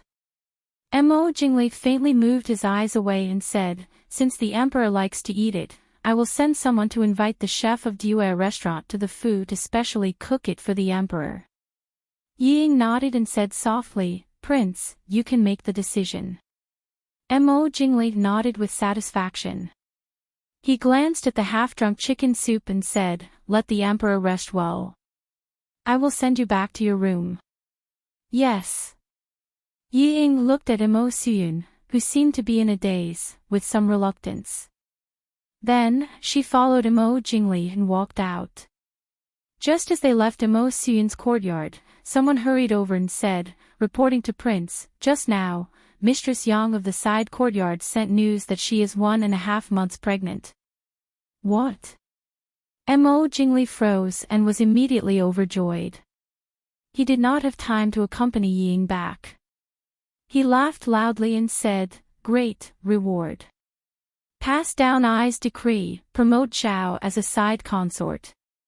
"Yes, Prince." "Congratulations, Prince." The person who reported the news also had a happy face. After all, this was the only child of the Li Palace. Prince was in a good mood. Naturally, he would not miss out on the previous time. Mo Jingli waved his hand and said, "Forget it. I will go and see for myself." After that, he seemed to have forgotten Ying, who was beside him, and strode towards the side courtyard. At the door, Ying looked back at the courtyard door. She lowered her eyes and silently walked towards her own courtyard. In an inconspicuous courtyard in Nanjing, Su Qingchen and Yili sat in the courtyard and played chess. Yungu sat by the side and curiously watched the two of them fight back and forth. Her eyes were filled with worship and admiration when she looked at Yili. Yili helplessly looked at the little girl and shook her head with a smile. Yungu did not know how to play chess. She only saw that she was forcing Su Qingchen to retreat step by step. She did not know that she would most likely lose to Su Qingchen in the end. Against Su Qingchen, it didn't matter what kind of plan he used, it was useless. Therefore, it was better to fight quickly. Young Master Qingchen, Princess Consort. Qin Feng, who was wearing an inconspicuous cotton robe, appeared in the courtyard and bowed. Su Qingchen stopped the chess piece in his hand.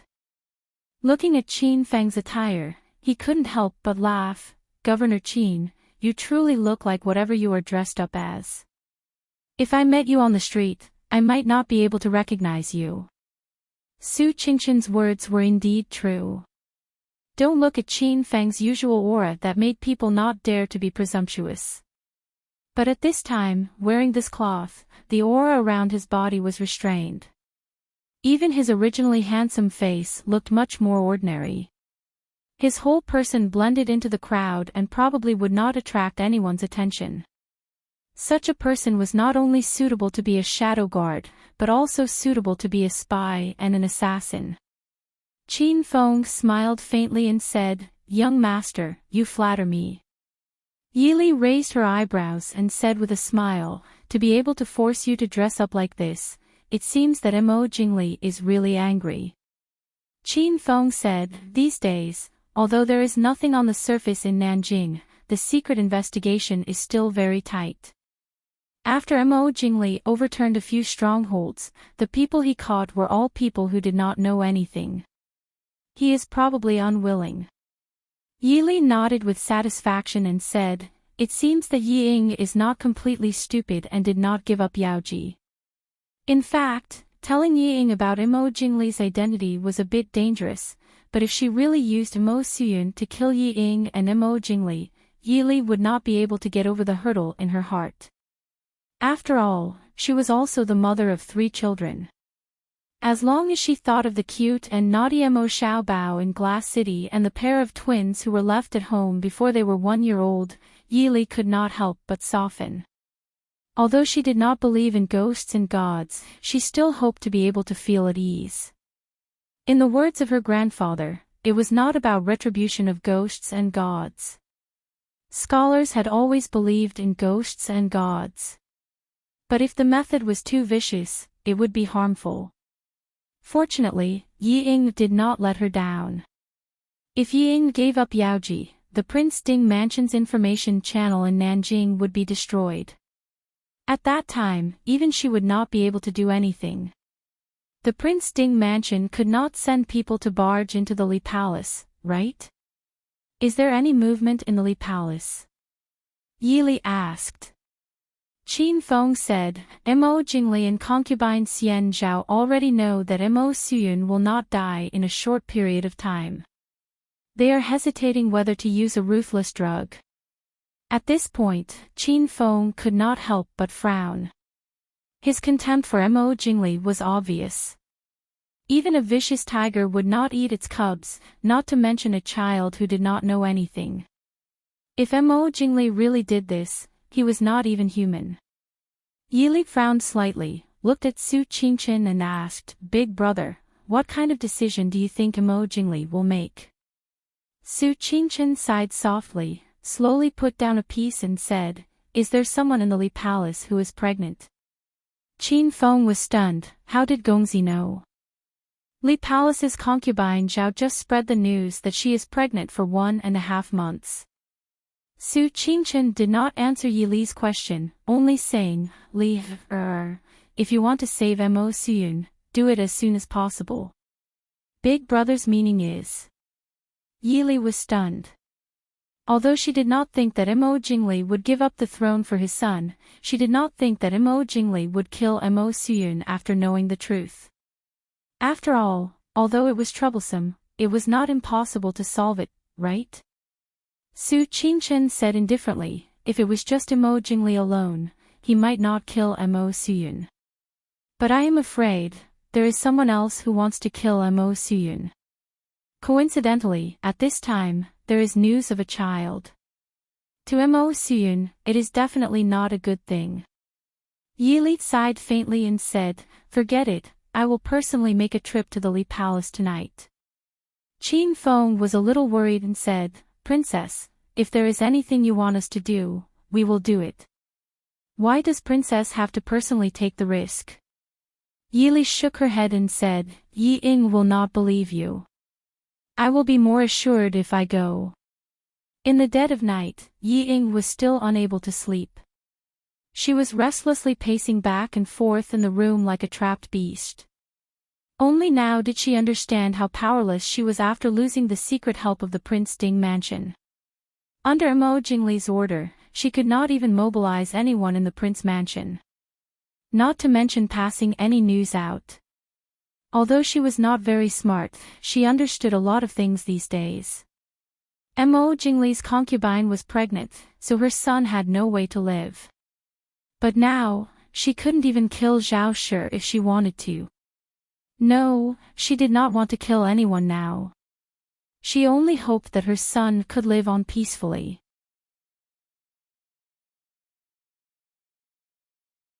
Chapter 923. Fourth Sister. Yi Li's voice came faintly in the quiet night.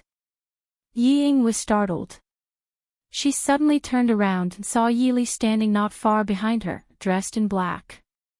Beside Yi Li were Qin Feng and Wei Lin, as well as a little girl she had never seen before. Yungu curiously poked her head out to look at Yi Ying, then turned back to look at Yi Li. Originally, Yi Li did not plan to bring Yungu along tonight, but Yungu insisted on seeing that sickly little brother, so Yi Li had no choice but to bring her along. In any case, Yun Ji's martial arts were quite good, at least it was not a problem for her to protect herself. Yunko blinked, somewhat puzzled. Why did Sister Li's sister not look like her at all? Third sister. Ying had never been so excited to see Yili. Almost immediately, she threw herself in front of Yili, her legs went soft, and she knelt down. Third sister, I beg you to save Suyun. I beg you. I'll do whatever you want me to do. Yili sighed faintly, reached out and pulled her up. If you knew this would happen, why did you do it in the first place? Ying was inexplicably ashamed. It was all because of her narrow-mindedness and suspicion.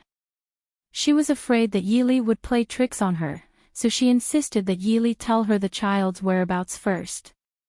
Now that she had fallen to this point, she still needed Yili to save her. Ying knows she was wrong. Third sister, I beg you to save Suyun.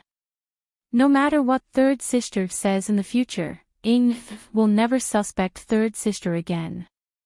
I beg you, for father's sake, save Suyun. All right. Yili interrupted her incoherent words, nodded and said, I'm going to take Imo Suyun away from here. Do you want to leave together? Ying was silent. Yili did not care what she was thinking. She had some sympathy for Imo Suyun, but not for Ying. She only said indifferently, think carefully, once Imo Suyun goes missing in the Li Palace. It doesn't matter if it has anything to do with you, Mo Jingli won't let you off. After a long silence, Ying finally shook her head and said, No, I won't leave. Third sister, I know. I have wronged you in the past. I only ask you for one thing. Help me send Su Yun to my parents and ask them to take care of Su Yun for the sake of this unfilial daughter. I know. His body has already been completely destroyed by Mo Jingli and that vicious old concubine Xian Zhao. Let him live as long as he can. I only hope that he can suffer less and live a few years of peace and safety. At least I didn't waste my time in this world. What are you trying to do? Yili frowned. Ying smiled faintly and said, Third sister, are you concerned about me? Don't worry. I won't act recklessly. Yili was silent for a moment. Then, she nodded and said, As you wish. Ying took a deep breath and said, Let's go. Let me take one last look at him. You guys, take him away. Ying left her courtyard. Yili and the others were still hiding in the dark. Now, after so many years, there was finally a happy occasion in the Li Palace. The entire residence was filled with laughter. It was obvious that Mo Jingli was holding a banquet. However, it made Yi Ying's quiet courtyard seem especially deserted. Yi Ying walked into Mo Su Yun's courtyard. However, when she entered the room was empty. Yi Ying was anxious. She quickly called out, Someone come. Soon, someone came in. When they saw Yi Ying, they were stunned. Princess. Where's His Majesty? Yi Ying said angrily. His Majesty. His Majesty was invited by the prince to attend a banquet. Nonsense. Yi Ying said, His Majesty is seriously ill. How could he attend a banquet? The servant was shocked when she saw Yi Ying's red eyes. She quickly said, It's true. His Majesty was carried there.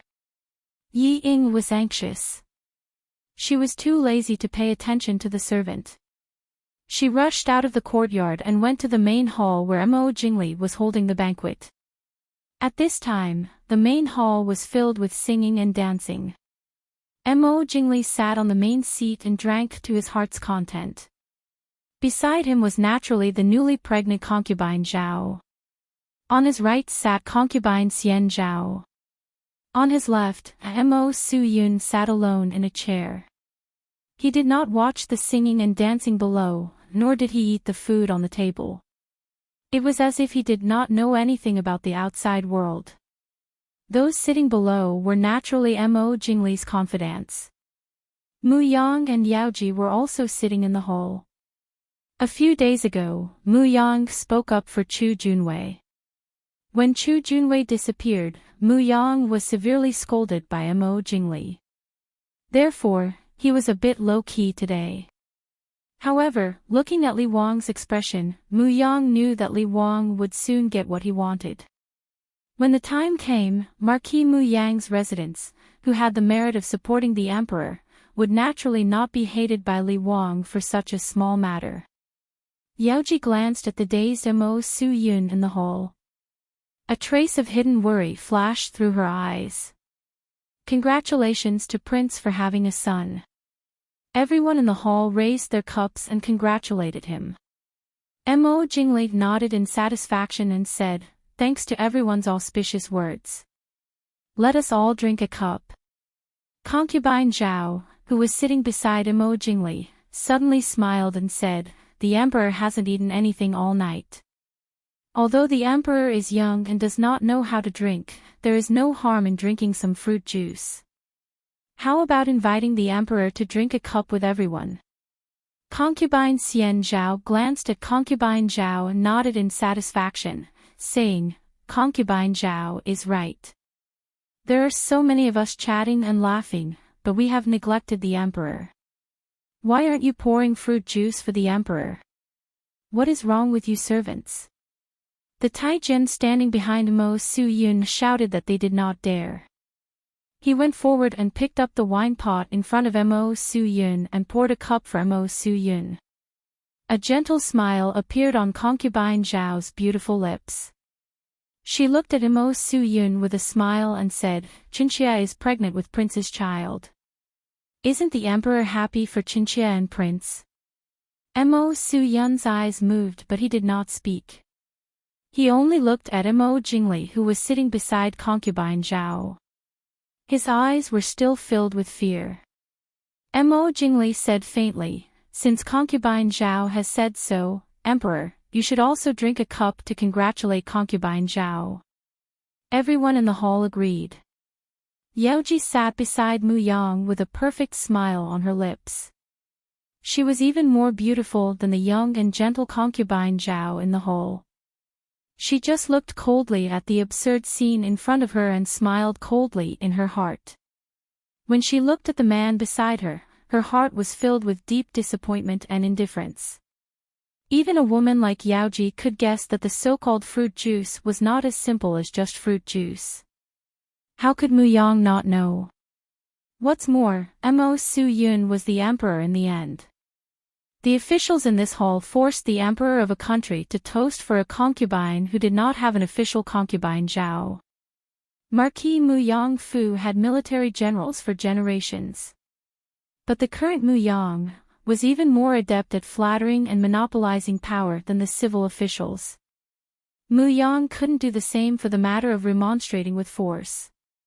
Many years ago, he was no longer the carefree and unyielding young man she knew back then. Seeing that Mo Su Yun did not move, Mo Jingli's face darkened. He said, "Serve the emperor to drink."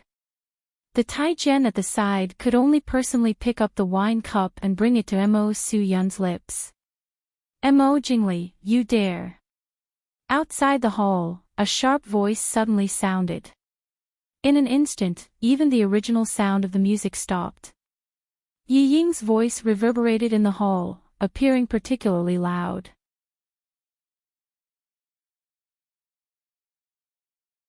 Chapter 9:24. Everyone looked back and saw Yi Ying walking in quickly with a frosty expression. She was still panting when she walked into the hall. It was obvious that she had run all the way here. Yi Ying rushed in and immediately rushed to the front of the hall. She knocked over the wine cup in front of Mo Su Yun. The strong aroma of the wine immediately filled the air. Yi Ying's expression was mournful. "Mo Jingli, you are so vicious." Mo Jingli was taken aback by this sudden change. When he reacted, he frowned and said unhappily, "What nonsense are you making now? Why aren't you getting down yet?" "I'm doing it." "Mo Jingli, you..." Yi Ying was so angry that her face turned green. She wanted to expose Imo Jingli's trick but was pulled back by Zhao Sufei, who suddenly came forward. Concubine Zhao said with a gentle smile, "Sister Wang Fei, what are you doing?" The emperor refused to eat or drink anything for the entire night. Sister was afraid that he would be hungry and thirsty, so I asked him to drink a cup of fruit juice to moisten his throat. Yi Ying stared at her and said, "Oh. You wanted him to drink it?" Zhao Sufei was a little uncomfortable under her piercing gaze. Her smile was a little stiff. "Yes." Yi Ying sneered and said, "If that's the case, then you should drink some too." The smile on Zhao Sufei's face froze. She quickly took a step back and said with a smile, "Thank you, Sister Wang Fei, for your kindness. This concubine doesn't like to drink fruit juice." What a joke. How could she drink something like that now? Her body was precious now. Yi Ying said proudly, "I didn't ask if you liked to drink it. I gave it to you. It can't be that after drinking a cup of fruit juice, the thing in your stomach will disappear, right?" "Yi Ying, you're impudent." Mo Jingli was furious. He was over 30 years old, but he didn't have any children. He naturally had high expectations for Zhao Sufei's child. How could he tolerate Yi Ying's nonsense? Yi Ying squeezed out a sad smile and said, "Her child can't be said." "What about my child? Isn't Su Yun your son? For the throne, you want to kill your own son. Mo Jingli, you're not human. You're crazy." Mo Jingli gritted his teeth. "Men, drag this woman away for I. How dare you? Mo Jingli, if you dare to harm my son, I won't let you off even if I become a ghost." Yi Ying cried out hoarsely. However, she was destined to be disappointed. The people sitting below her were all Mo Jingli's most trusted aides.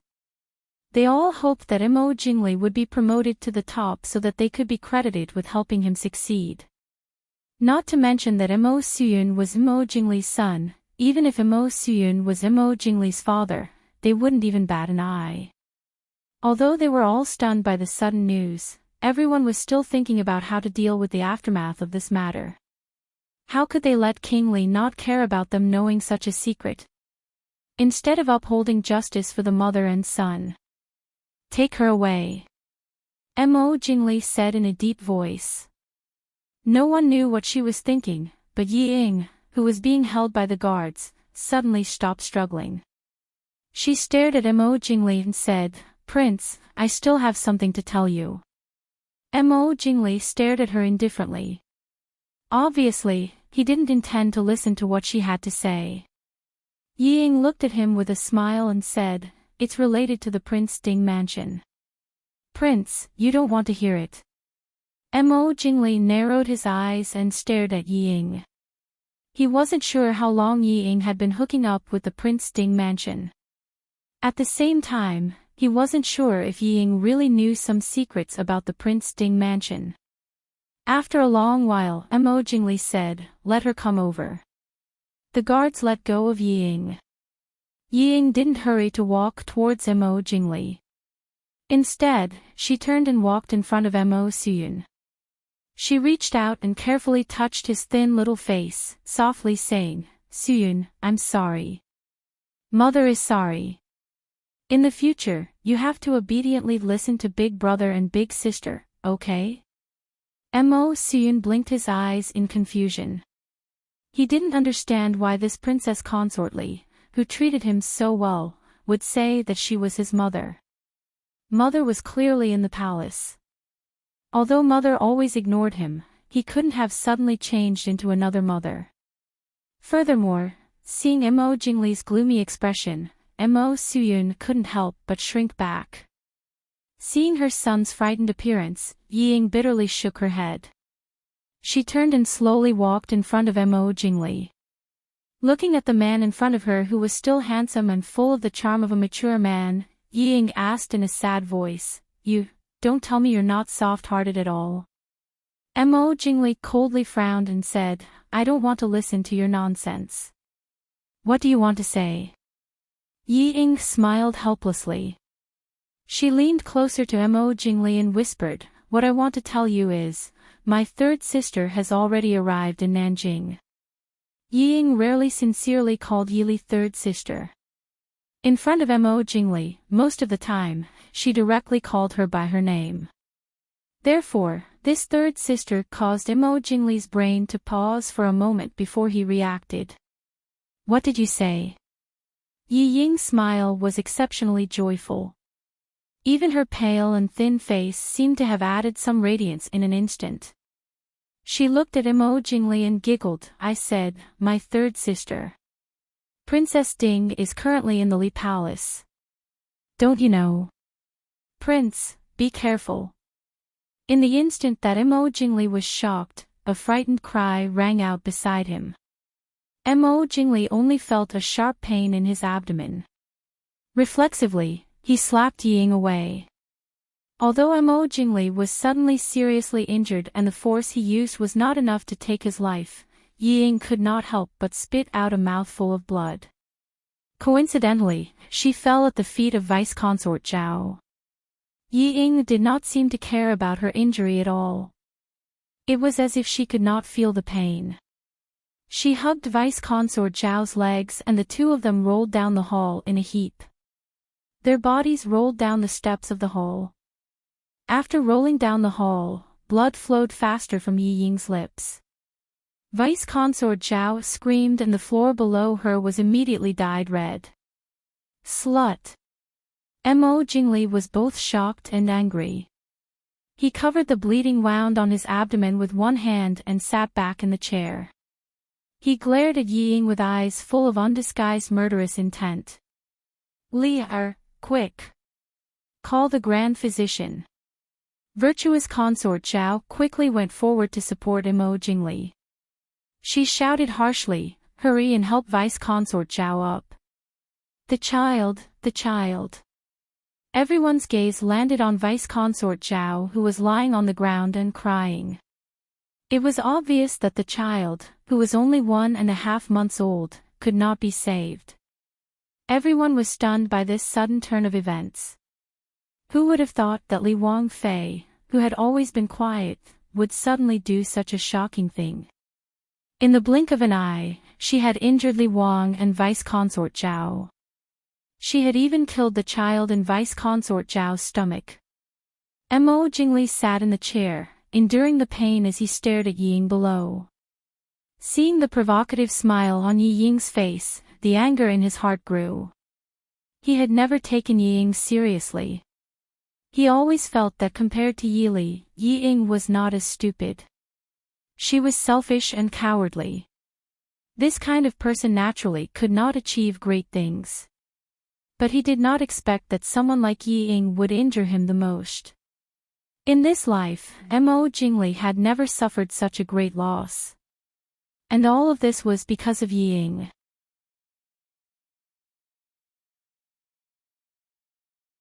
Chapter 925.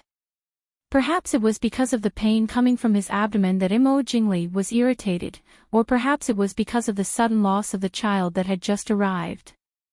Mo Jingli stared at Yi Ying fiercely, a cruel light shooting out from his eyes. Yi Ying, I want you to suffer a fate worse than death. You want to save Mo Suyun. Mo Jingli stood up, ignoring the wounds on his body. He suddenly walked over quickly and grabbed Mo Suyun. Mo Suyun was already stunned by the situation in front of him. Suddenly being grabbed by the person he was most afraid of, he couldn't help but burst into tears. Yi Ying's face changed. Mo Jingli, you're not human. Mo Jingli grinned, I will let you see what's called not human. After saying that, he threw Mo Suyun down from the main hall in front of everyone. Yang Sufei immediately miscarried when she rolled down the stairs. Not to mention that a weak child like Mo Suyun was thrown into the air by Mo Jingli and then smashed down. If he really fell to the ground, this child would really lose his life. A black silhouette swept in from outside the hall, and just happened to catch Mo Soo-yoon in his hand. Mo Soo-yoon was originally crying loudly, but after being thrown by Mo Jingli, his crying was suddenly stuck in his throat, and his little face began to turn green. Suddenly, a person broke into the main hall, causing everyone to be stunned. Looking closely, it was a very unfamiliar little girl.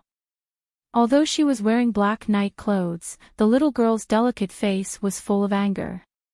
A pair of bright and beautiful eyes stared at Mo Jingli as if they were going to spit fire at any time. "Xiao Yun, be good. Don't be afraid. Eat the candy." Yun-gu carefully put Mo Soo-yoon on the ground, took out the prepared pills from his sleeve and stuffed them into Mo Soo-yoon's mouth. He then hurriedly checked her pulse, and after confirming that there was no major problem for a while, he was relieved. He stood up and stared at Mo Jingli. "Why are you so vicious? Xiao Yun is still so young, do you know that you almost killed him?" Just as Mo Jingli flung Mo Soo-yoon out, he pulled on the injury on his abdomen and sat back down. He looked at Yun-gu, who was standing in the middle of the hall, and said coldly, "Who are you? Who are your accomplices? How dare you barge into the Prince Ding mansion at night?" This girl had barged in from the main entrance, but none of the guards came in to report.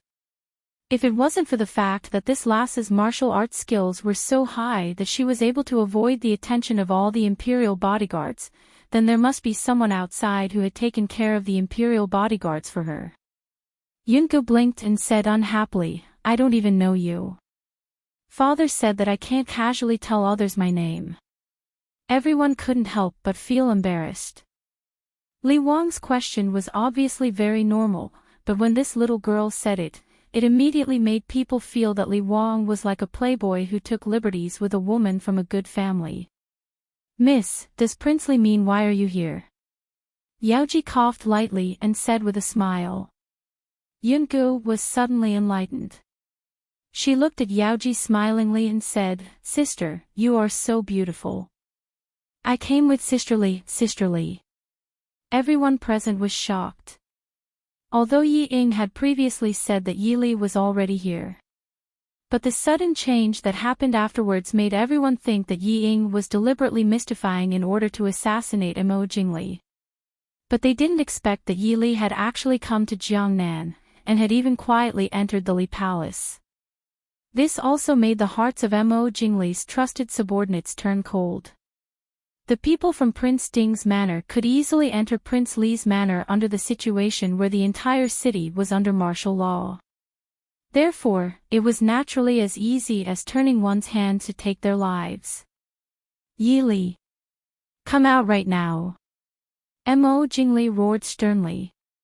Outside the door, Yi Li sighed with some regret. She walked in with Qin Feng and the others. Seeing Yi Li dressed in black with a calm expression, Mo Jingli was so angry that his eyes were bloodshot. Yi Li calmly interrupted his anger, "Prince Li, you should treat your injuries first. Your concubine is still waiting for a doctor." Concubine Zhao had already been helped to a chair at the side to sit down. Even if the doctor hadn't arrived yet, she knew that this child couldn't be saved.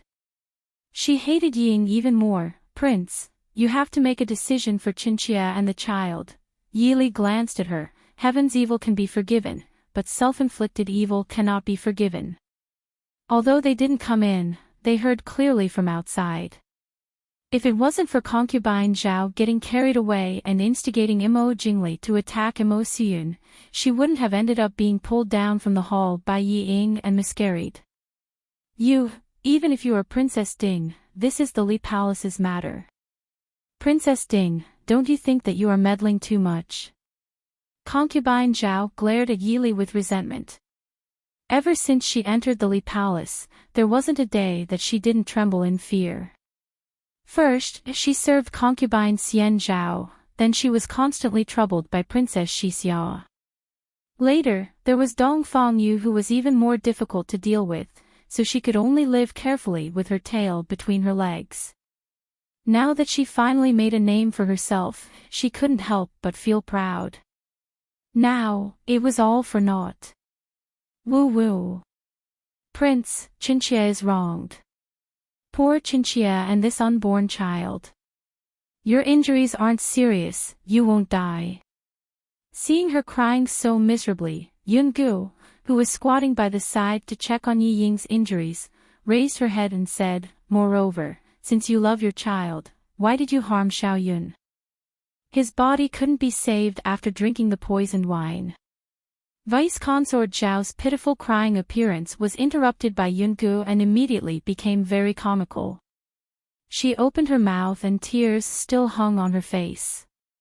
Her originally beautiful face was twisted with green and purple. The imperial physician finally arrived. Yi Li and the others were not in a hurry to leave. Mo Jingli was helped in to bandage his wounds. Concubine Xian Zhao stayed in the hall and stared at Yi Li with a complicated expression. The officials below were secretly complaining in their hearts. Although everyone knew that Li Wang wanted to kill the emperor, and they didn't have any objections. But this was different from knowing that the emperor was Li Wang's son, and that Li Wang wanted to kill the emperor with his own hands. They were afraid that from now on, Li Wang would have a knot in his heart. "Princess Ding, why are you here?" Concubine Xian Zhao stared at Yi Li and asked. Yi Li smiled and said, "This concubine is presumptuous. Please forgive me, concubine. This concubine's elder brother, Qing Chen Gongzi, went missing in the south a few days ago. This concubine specially came to find him. Coincidentally, I heard that my younger sister was being abused in the Li Palace, so I couldn't help but come to visit. But I didn't think." Concubine Xian Zhao couldn't help but choke. Yi Ying was Yi Li's Shu sister. This was an indisputable fact. No matter what the relationship between the two was like in private, as long as Yi Li said that she came to visit her wronged younger sister, no one could say a word. On the contrary, they had to praise Princess Ding as a loving sister. They wanted to say that they didn't mistreat Yi Ying, but looking at Yi Ying's miserable appearance, anyone would think that she was really mistreated by the Li Palace. Concubine Xian Zhao snorted and said, "Mistreated? Yi Ying tried to assassinate the prince. Her crime is punishable by death." Yi Li smiled and said, "Oh. Then. Li Wang wanted to kill the emperor in court. What crime is that?"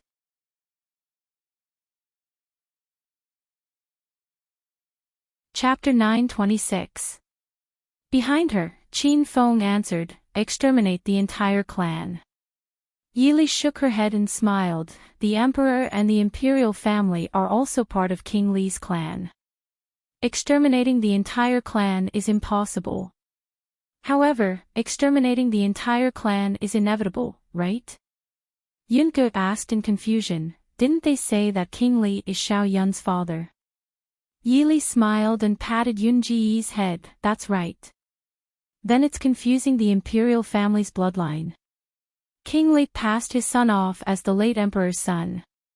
How should he be punished?" Xian Zhao Dowager Consort. Xian Zhao Dowager Consort was at a loss for words. How was this Mo Jingli passing off his son as the late emperor's son? It was clearly the late emperor who took away Mo Jingli's newborn son and passed him off as a prince to raise him. However, who would believe such words? The late emperor had quite a number of princes. Moreover, he passed the throne to this child in the end. After a long time of speechlessness, Xian Zhao Dowager Consort finally said coldly, "This is my Dechu state's matter. It seems to have nothing to do with Princess Ding." Yi Li was not in a hurry. She pointed at Yi Ying on the ground and said, "If this is my fourth sister's child, does Xian Zhao Dowager Consort still think it has nothing to do with me? Or does Xian Zhao Dowager Consort think that I and the Prince Ding mansion are easy to bully?" Sophistry. Xian Zhao Dowager Consort could not win against Yi Li in a war of words. She swung her sleeves and sat to the side without saying another word. Yili walked to Yi Ying's side and squatted down, asking softly, "How is it?" Yungkook shook her head sadly. Yi Ying was hit by Mo Jingli's palm and her internal injuries were severe. Her meridians were broken and after that, she fell down the stairs and aggravated her internal injuries. No matter how good the internal injury medicine was, it could only delay the time. Yi Ying leaned in Yun Ji's arms and reached out to Mo Suyun with difficulty. Seeing the bloodstains on her clothes and the traces of blood flowing from her lips, Mo Suyun was frightened and did not dare to go forward. Yili sighed and pulled Mo Suyun over. She whispered, "Suyun, go and take a look at her. She won't hurt you." Mo Suyun seemed to have an almost instinctive trust in Yili. He looked at Yili hesitantly before he finally walked slowly towards Yi Ying. Yi Ying looked at Mo Suyun with a smile, and sparkling tears kept falling from the corners of her eyes. "Suyun, it's all Mother's fault. If Mother hadn't been greedy, you wouldn't have fallen so ill. Ahem, from now on, be good and stay by your aunt's side. She will settle you down. In the future, you won't have to be so scared anymore. You have to live well, live well." Third sister. Yili walked up to her and sighed, "Why are you doing this?" Yi Ying smiled and said, "I'm not sad. Mo Jingli didn't want my Suyun. Then he shouldn't have any children in this life. Ha, the late emperor did a good deed. People like Mo Jingli deserve to die without any descendants." Third sister, I was ignorant back then, please, don't blame me. Please, take good care of Suyun. Yili was silent for a moment and nodded, "Don't worry, I will settle this child down. Mr. Shenyang is also in Glass City. He might be able to cure his body in the future." Yi Ying nodded and smiled with tears in her eyes. Third sister, I've always known that you are a good person. I've always been jealous of you. Is it true that only good people can get happiness? I really envy you. In my next life, I'll be a good person too. Yili was speechless. In fact, compared to many people, the selfish and weak Yi Ying was really not a bad person. At least she had never really harmed anyone, although it might be because she didn't have the ability. "Yi Ying, you bitch, I'm going to kill you." As they were talking, Mo Jingli suddenly rushed out from inside. His ashen face was twisted and ferocious like an evil spirit. Mo Suyun, who was still being pulled by Yili to talk, was immediately frightened and threw himself into Yili's arms. Mo Jingli grabbed Yi Ying's clothes and tried to pull her up. Yun Gu, who had been ignored by the side, was instantly furious. Yun Ji's mood was not very good to begin with. She could not cure the first patient after leaving the mountain and could not save the second patient. However, this princely was actually dragging a dying person around like a sack in front of her. "Let go of me."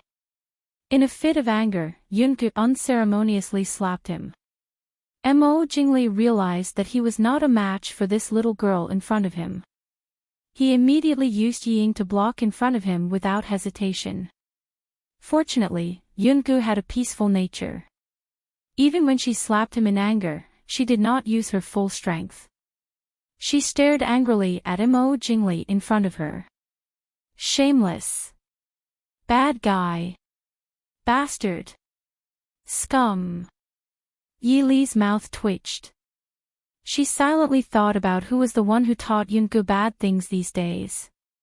Yi Ying did not care about her current situation. With a faint smile on her lips, she looked at Mo Jingli and smiled. "Prince, do you like the gift that Ing-er gave you?" "Bitch. Take out the antidote," Mo Jingli said coldly. Yi Ying struggled to pick up the knife in her other hand. She smiled. "The antidote. I ate the antidote. Prince, do you know how much effort I put in to get this medicine? I did not plan to let you use it so quickly, but I prepared it long ago. In Glass City. After knowing that you already got the antidote, I thought of a way to make this medicine. Since this morning, I have been soaking this dagger in the medicine. Then. Before I came in, I ate the antidote myself. Bitch, I'm going to kill you. Mo Jingli choked Yi Ying's neck tightly. He really underestimated Yi Ying, this bitch. She had actually started scheming so long ago. Yi Ying turned her head with some difficulty to look at Mo Jingli, who was hiding in Yi Li's arms. She raised the knife in her hand and stabbed at Mo Jingli. This stab was not meant to hurt him. It was meant to be an assassin. Mo Jingli shook Yi Ying off. Yi Ying did not care. She looked up at Mo Suyun. Suyun, leave this place with your aunt, otherwise he will kill you. Seeing more and more blood flowing from Yi Ying's lips, everyone was silent. They silently watched the woman lying in a pool of blood gradually lose her life. Mother. In the quiet palace, a weak child's voice suddenly sounded. Yungu, who was standing beside Yi Li, suddenly covered her eyes and cried silently. Yaoji, who was sitting beside Mu Yang, lowered her head and silently wiped a tear from the corner of her eye.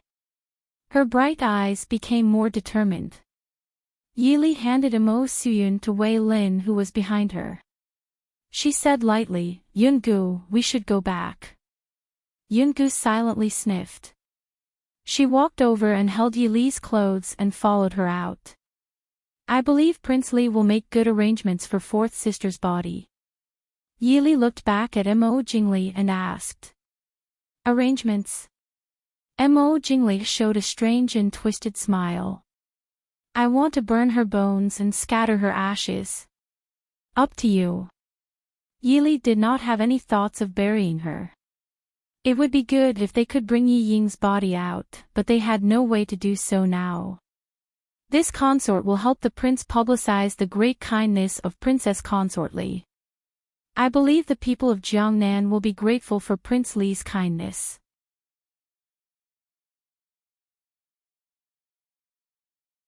Chapter 927. Yi Li, stop right there. Mo Jingli angrily roared, leave Mo Suyun behind for me. Don't even think about it. Before Yi Li could say anything, Yungu angrily said, Xiao Yun's mother has already entrusted him to Li Jijie. And if you didn't want to kill Xiao Yun, how could Princess Consort Li have died? He is the emperor of the Dechu state. Mo Jingli gritted his teeth. He might even be his only son from now on. Yi Ying's final attack had dealt a huge blow to Mo Jingli. He had been poisoned twice. The imperial physician had already said that even if the antidote was found, his chances of having children in the future were very slim. Yi Li turned around and calmly said, doesn't Li King want to get rid of this child and ascend the throne? Then in exchange, this consort will take this child away. From now on, he will no longer be a descendant of the Mo family. Just as Li King wished, Mo Suyun has passed away. No. Mo Jingli flatly refused. Yi Li did not care, then. Mo Suyun is still the emperor, but his birth mother entrusted him to this consort. Then this consort and the Prince Ding mansion must ensure that he lives up to his name as the emperor. In other words, the Prince Ding mansion would completely interfere with the politics of the Dechu state. Not to mention that Mo Jingli was absolutely unwilling to let the Prince Ding mansion interfere with the Dechu state. Even if he agreed, Mo Suyun was still in a daze. He was not truly stupid. If he was really stupid, he would not have called out "mother" earlier. When he grew up in the future, he would definitely not stand on Mo Jingli's side as his father. Yi Li looked at him and said, "You can't have your cake and eat it too. Li King had best consider this carefully." Mo Jingli darkly said, "What if I insist that all of you stay?" Yi Li smiled faintly and said, "That will depend on whether King Li has the ability or not. Even if King Li wants to keep all of us here, it would be best to ensure that no one else will spread the news of what happened tonight. Prince Li killed his son and the emperor, and the princess consort sacrificed herself for the greater good. What a good show. Mo Jingli was already heavily injured, and now that he was so anxious that his vision turned black, he almost fell to the ground. The people next to him hurriedly helped him to a chair. Mo Jingli held on to the armrest and forcefully suppressed the anger in his heart. He took a deep breath and stared at Yi Li. He said in a deep voice, "Yi Li, good job." "Not as good as Prince Li," Yi Li retorted calmly.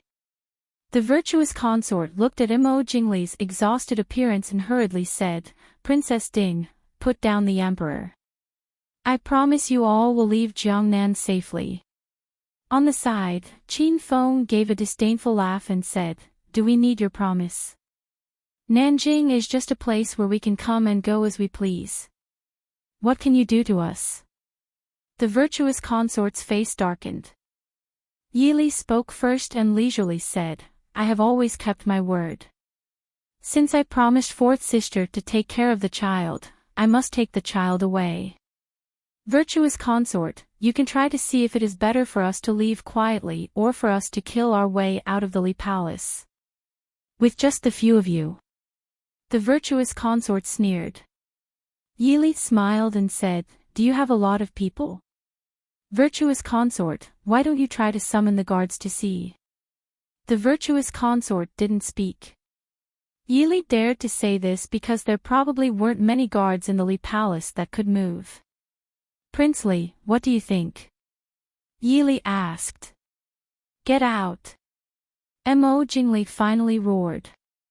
Yi Li didn't care about what he said.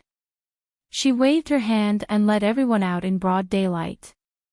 In the main hall, the atmosphere was so solemn and silent that one could hear a pin drop clearly. Everyone looked down and could only hear the thumping of their hearts. Mo Jingli sat in the main hall, gasping for breath. His eyes were as ferocious as a beast that chose people to devour. They had originally planned to compliment their future master, but the grand banquet had turned into a melodramatic, bloody, and tragic drama of the royal family's ethics. How could the people sitting here not be scared witless? They could only secretly rejoice in their hearts. At least there were so many of them. The prince wouldn't kill all of them, right? The so-called law can't punish the masses, there was some truth to it. Reporting to the prince, Princess Ding and her people disappeared shortly after leaving the palace. After a long time, someone outside the door reported, "A bunch of trash. Get out of here. I want all of you to get out. Get out." Mo Jingli roared. If everyone didn't leave now, when would they leave? They quickly got up and said goodbye to Mo Jingli and Xian Zhao old concubine and hurried out. "Lear." Xian Zhao old concubine glanced at Mo Jingli and called softly, "Get out. Get out." Mo Jingli didn't look at the people in front of him and scolded angrily. In the small courtyard where Yi Li and others were temporarily staying, Su Qingchen looked at the child in Wei Lin's arms and raised her eyebrows. "Mo Jingli saw through your identity." Yi Li helplessly smiled and said, "It doesn't matter. He doesn't have the time to do anything to us now. But big brother, the things in Nanjing are almost done. We should go back." Although Mo Jingli might not dare to do anything to them for the time being, it was inevitable that they would provoke him if they stayed in the city for too long. Maybe Mo Jingli would impulsively fight to the death. Mo Jingli doesn't seem to be that kind of impulsive person. Su Qingchen said. It was not that Mo Jingli's character was calm, but Mo Jingli was too attached to those flashy power. It was hard for people who were attached to their loved ones to be reckless when they did things. It's very likely that he has one now. Any man who was unlucky like Mo Jingli would probably do whatever it took. If he didn't get it in the beginning, it would be fine. But now his poison had been cured, and he obviously had another child. In the blink of an eye, the child was gone and he was poisoned. In the future, his only hope was probably broken. It had to be said that Yi Ying's last incident really made people look at her with admiration.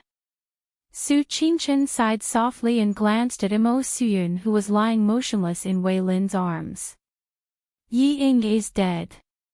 What are you going to do with this child? After all, he is the emperor of Dechu State. It is not appropriate to raise him in the Prince Ding mansion. Yi Li said, Yi Ying wants us to send the child back to my father.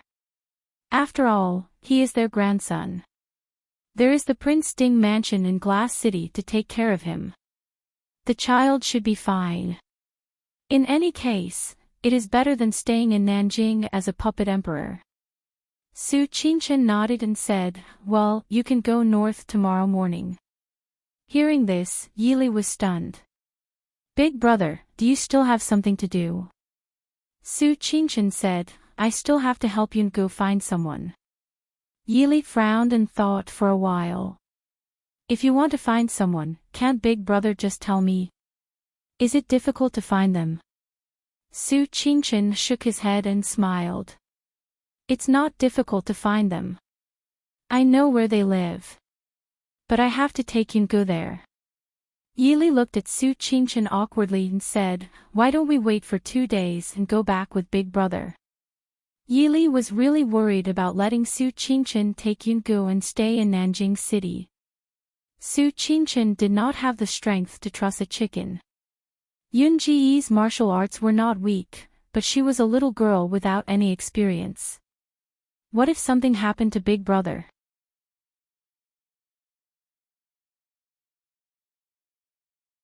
Chapter 928. Looking at Yi Li's undisguised worry, Su Qingchen smiled helplessly. This is really just an accident. Prince Ding must be waiting anxiously. You'd better go back quickly. Otherwise, he will complain that I'm not capable enough to keep you in Jiangnan for so long. Yi Li was determined to ignore Su Qingchen. I'll stay for 1 more day. Anyway, there are still some things to deal with. I'm not in a hurry. Unable to persuade Yi Li, Su Qingchen could only plan to take Yungu to find her tomorrow morning. Yi Li was worried about him staying in Nanjing alone. How could he not be worried about Yi Li's safety? In the end, Nanjing was not their territory. Princess. Master Qingchen, Miss Yungu and the girl in the backyard are fighting. A guard flew in and reported with a worried face. Yi Li and Su Qingchen were both stunned. Su Qingchen immediately stood up. Yi Li was not very worried. Not to mention that Dongfang Yu's internal energy was restrained. Even if Yungu was fine, she might not be at a disadvantage. Dongfang Yu's internal energy is gone. How can she still make a fuss? Yi Li asked curiously. The guard frowned and said, Princess, they didn't use martial arts. How can they fight without martial arts? Princess, you'll know when you see it. The guard said. Martial arts was not the only way to fight. Because most people in the world did not know martial arts, it did not mean that they did not fight. Therefore, when Yi Li and Su Qingchen saw the 2 people fighting on the ground in the courtyard, they could not help but be stunned. Su Qingchen could not help but touch his forehead and called out, Yungu. Hearing Su Qingchen's voice, Yungu paused. But this pause was enough for Dongfang Yu to grab her beautiful face. If he grabbed her face, even if Dongfang Yu did not have internal energy, Yun Ji's beautiful face would be disfigured for several months. However, although Dongfang Yu did not have any internal energy at the moment, it did not mean that Yungu did not either. So she just tilted her head back and clasped Dongfang Yu's claws tightly with one hand. Don't fight, okay? Dongfang Yu sneered, go to hell. With a bitter face, Yungu blocked Dongfang Yu's hand that was waving at her again. She quickly sealed her acupoints and jumped up from the ground, running to Su Qingchen. Su Qingchen, sisterly, why are you here? Yi Li raised her eyebrows at her, smiling without saying a word. Su Qingchen looked at her. Who told you to fight with someone? Although Su Qingchen's voice was as gentle as ever, Yungu felt an inexplicable chill run down his spine. She couldn't help but shrink her neck and move closer to Yili. She felt that Su Qingchen, who was looking at her indifferently, was fiercer than her father, who had passed away 3 or 4 years ago. Therefore, it was not unreasonable for the brothers of the Su family to be afraid of eldest young Master Su. Eldest young Master Su was born with the dignity of a teacher. I was wrong. Yungu lowered her head and admitted her mistake. Yili looked at the two with a smile, and then looked at Dongfang Yu, who was fixed on one side. She smiled faintly and said, "Why did Yungu come here?" This yard was the innermost and most remote yard in the mansion. Ordinary people would not come here for no reason. Yungu said with a bitter face, "I just wanted to pick a few flowers for little Yun." It turned out that there were 2 begonias in the yard where Dongfang Yu lived. Yungu thought that Mo Suyun had been frightened and his mind was somewhat blank. Perhaps it would be better to give him some fun things. But the little girl who grew up in the mountains did not know what to give. Her first choice was naturally flowers and plants. So she ran all over the mansion and found these 2 begonias that were blooming well. But she did not want to disturb Dongfang Yu, who was under house arrest in the yard. And Dongfang Yu had heard the people in the mansion mention this girl that young Master Qingchen had brought back personally. So they started to fight as soon as they met. If Dongfang Yu's internal energy had not been restrained, she might have used her killing move directly. Su Qingchen handed over a white handkerchief and said, "Don't you know martial arts? Do you need to roll around on the ground with people?" Yungu lowered her head and drew circles on the ground with her feet. She thought that Dongfang Yu did not know martial arts. People who practice martial arts naturally could not bully ordinary people who did not know martial arts. After seeing Su Qingchen, Dongfang Yu no longer stared at Yungu with her eyes. Instead, she looked at Su Qingchen with infatuation. Ever since she was caught by Yili, she had not seen Su Qingchen even once. Although Yili did not lock her up in the dungeon, as long as she wanted to take a step out of the courtyard, she would immediately be stopped. And these people did not use any tricks. Even when she shouted that she wanted to burn the house, they did not even turn their eyes. The meaning was obvious. If she wanted to burn herself to death, she could do so. Of course, Dongfang Yu did not want to burn herself to death, so she could only endure silently. Today, she finally saw Su Qingchen in person. Dongfang Yu was not in the mood to argue with Yungu. Yungu looked curiously at Su Qingchen and then at Dongfang Yu. She could not help but move closer to Yili. She felt that the way this woman looked at Su Qingchen was very strange. It made her hair stand on end. "Master Qingchen, how are you?" Dongfang Yu asked softly. She did not care that her acupoints were sealed and her body was stiff. It was hard for people to get used to saying such tender words. Su Qingchen looked indifferently at Dongfang Yu, then turned her gaze to Yungu, who was beside Yili, and said, "Why aren't you going back to change? Then, copy the essay I taught you yesterday 10 times and give it to me tomorrow morning." Ah! Yunji's face fell. Su Qingchen, "I don't, 15 chapters. Su Qingchen said indifferently. Yungu stared blankly at Su Qingchen. She opened her mouth and finally said, "I'll go right now."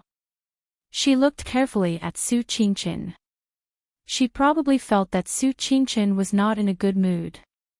Yungu asked in a low voice, "Can I plant a few flowers before I go?"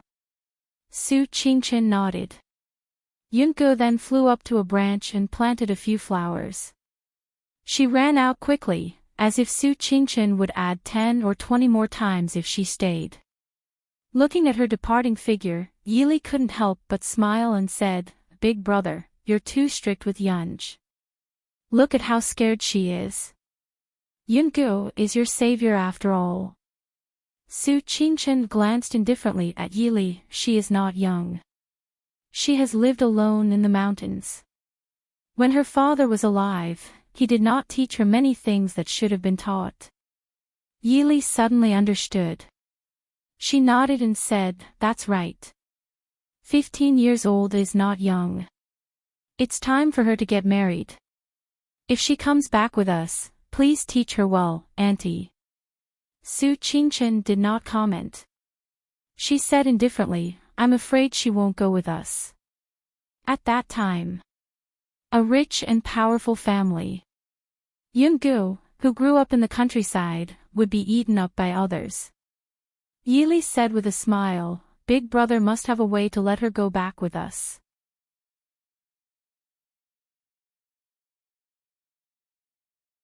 Chapter 929. Su Qingchen didn't seem to hear her. She turned and walked out of the door. Yili glanced coldly at Dongfangyu, who was sitting on the ground, and said, "Miss Dongfang, after being a prisoner, you still don't know what it means to know your place." Dongfangyu finally stopped staring at Su Qingchen's back. She stared at Yili angrily and said, "Who is that girl?" Yili raised her eyebrows and smiled. "If Miss Dongfang doesn't know who Yunj is, why would you fight with her?" Dongfangyu screamed, "That's impossible. How can that wild girl who doesn't know anything be worthy of young Master Qingchen? You lied to me. Yili, how did I offend you? Why do you have to break me up with young Master Qingchen?" Yili looked up and rolled her eyes. Dongfangyu was crazy. "Miss Dongfang, what do you mean I want to break you up with young Master Qingchen? Did my brother even look at you?" Yili suddenly felt that she had been wronged. She was a good sister who cared about her big brother's lifelong happiness.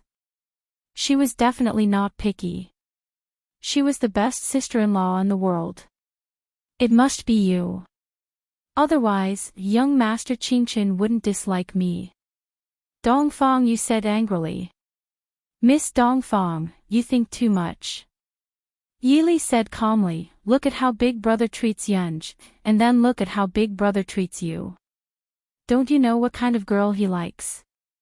Dongfangyu glared fiercely at Yili. Yili blinked her eyes and smiled faintly. "Miss Dongfang, if I were you, I would rather think about how many days I have left than think about all this nonsense." "You want to kill me?" Dongfangyu looked at her coldly and said disdainfully. Yili shook her head and said, "I don't plan to kill you. In fact, I plan to let you go." "You think I'll believe you?" Dongfangyu sneered. Yili said sincerely, "It's true. I plan to let you go. And I'll send you back to your original subordinates in the Boundless Mountain, along with the evidence of you murdering Dongfang Hui." Hearing Yili's words, Dongfangyu's face instantly turned pale. Murdering Dongfang Hui was the only thing she had done in her life that she couldn't escape condemnation. At the same time, it was also something that would definitely cost her her life if word got out. While not even a tenth of Infinite Boundless Mountain's power remained, there were still quite a few people who were loyal to Infinite Boundless Mountain. These people were loyal to her, because she was the young master of the Boundless Mountain, to be the successor to Dongfang Hui. Once people found out that she was the one who killed Dongfang Hui, those people would immediately turn against her to avenge Dongfang Hui. Dongfangyu still had self-awareness. How could his mere few months compare to Dongfang Hui's decades of prestige? Looking at Dongfangyu's bleak expression, Yili did not have the slightest bit of sympathy for her. To her, Dongfang Hui was an enemy. But to Dongfangyu, Dongfang Hui was her master, her mother, and her savior. If it weren't for Dongfang Hui, Dongfangyu would have died long ago. She wouldn't have boasted that she was proficient in the 4 arts, martial arts, and medicine. She was the only one in the world who was worthy of young Master Qingchen. Even if Dongfang Hui had wronged everyone in the world, she hadn't wronged Dongfangyu. She betrayed her master and even sent people to assassinate Dong Fanghui just because Dong Fanghui stood in her way. She was no different from a beast. Su Qingchen didn't like her. Even if Su Qingchen liked her, he would kill her. Of course, young Master Qingchen's vision was much sharper than Yi Li's. Originally, Yi Li hadn't thought of how to deal with Dong Fangyu. There was no point in keeping such a person alive. It just so happened that many hidden powers of the Boundless Mountain were hard to find. Once Yi Li released the truth of Dong Fanghui's murder, there were immediately people who were loyal to Dong Fanghui, disloyal to Dong Fangyu, and secretly ambitious people who wanted to form their own power. Therefore, Yi Li naturally didn't object to using Dong Fangyu in exchange for some benefits. Of course, this had to ensure that Dong Fangyu didn't survive. Dong Fangyu's obsession with Su Qingchen had long been twisted. If she escaped, Yi Li couldn't guarantee what she would do. Because they planned to go north as soon as possible, Su Qingchen didn't delay any longer. The next morning, he brought Yungu to the house of Marquis Muyang. Hearing the news of young Master Qingchen's visit, Muyang and his father's faces turned ugly. If it was in the past, they would naturally welcome young Master Qingchen's visit. But now, Prince Li had just been screwed over by the Prince Ding mansion. Of course, this wasn't the fault of the Prince Ding mansion. But no one in power wouldn't be angry. At this time, although Prince Li didn't send people to do anything to Princess Ding and young Master Qingchen, it was because he didn't have the confidence to catch them all. It wasn't that he didn't want to. Now that they were too close to young Master Qingchen, weren't they rushing to let Prince Li vent his anger? However, young Master Qingchen was not someone who they could ignore whenever they wanted to see him. With Su Qingchen's fame and status, you might not be able to see him when you wanted to. But when he wanted to see you, you definitely couldn't refuse to see him. Young Master Qingchen came from afar. This old man didn't welcome you properly. It was really rude of me. Old Marquis Muyang led Muyang and the Mu family to welcome Su Qingchen with a face full of smiles.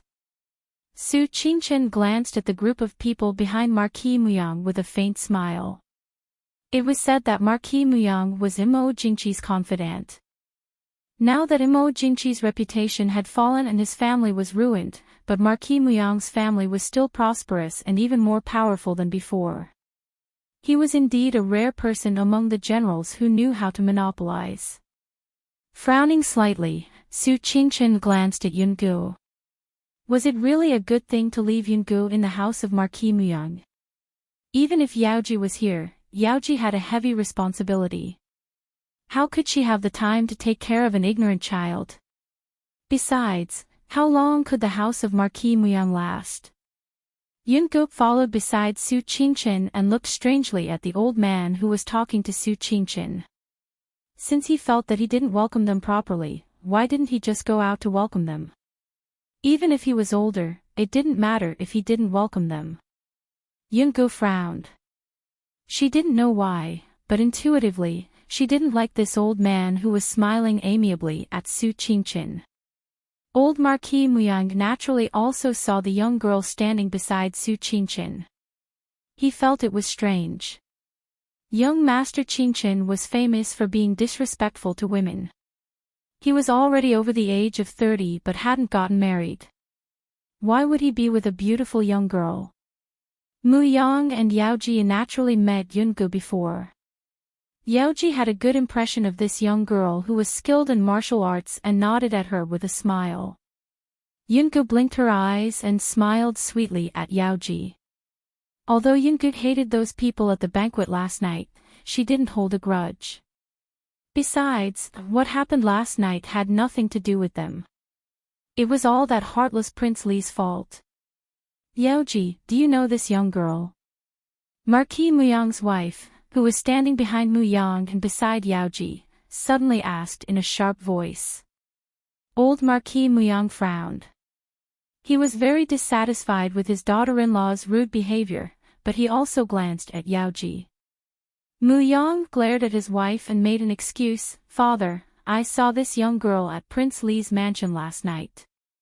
Prince Li's mansion. Old Marquis Yang frowned. What happened at Prince Li's mansion last night? Yang only said a few words vaguely. As an official, he naturally needed to understand that some things could be said, and some things could not be said even to the people closest to him.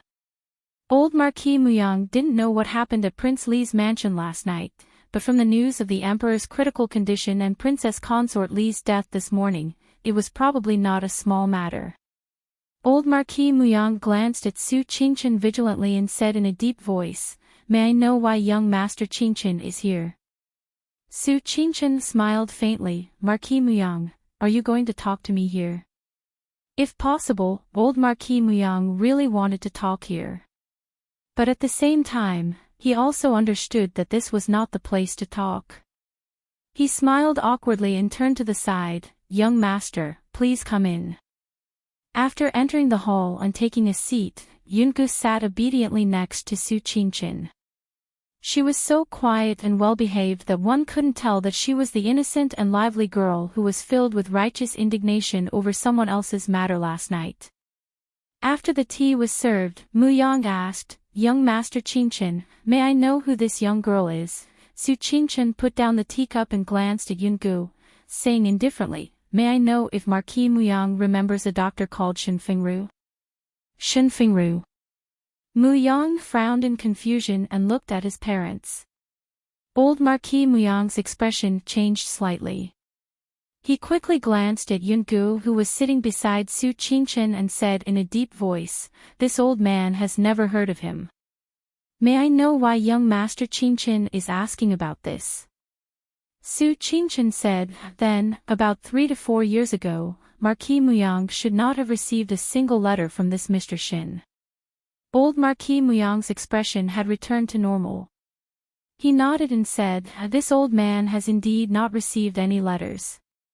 If that's the case, this one will take his leave." Su Qingchen's expression darkened and did not say anything else. He stood up and said to Yungu, "Yungu, let's go." Yungu looked at Su Qingchen in confusion. She did not understand why he was suddenly unhappy. However, if Su Qingchen was unhappy, she would usually be the unlucky one. So she quickly stood up and walked to Su Qingchen's side. She hesitated for a moment before asking, "But, didn't you say you would help me find someone?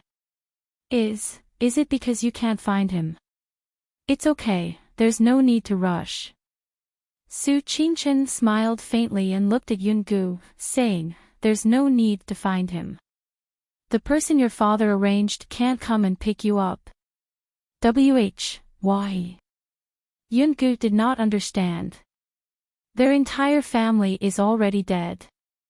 Su Qingchen walked out without looking back. He completely did not see old Marquis Yang's expression turn ugly as if he had swallowed a fly. She had never seen Su Qingchen so rude. Yungu nodded apologetically at Marquis Yang, who was so angry that his face turned green. She quickly chased after him, "Su Qingchen, don't be angry. It's not their fault that they died early. I can do it by myself. Don't worry. You'll come with me to Glass City in the future. Are you afraid that the Prince Ding mansion can't support a little girl like you?" Su Qingchen's voice came faintly with a hint of joy. "I'm not a little girl. Then, do I have to go visit the grave?" "It's just that, my father said that for the next 3 years, I have to visit his grave every year on the anniversary of his death. Otherwise, he'll be angry." "There's no need. Wait until they're all dead," Su Qingchen said faintly. "But, didn't you say that they're all dead?" Yungu glared at him angrily. "I said there's no need. Do you understand?" Su Qingchen stopped and looked at Yungu with a gentle smile. Yungu immediately shrunk her head. She lowered her head and said softly, "I understand." Su Qingchen was getting fiercer. Sob.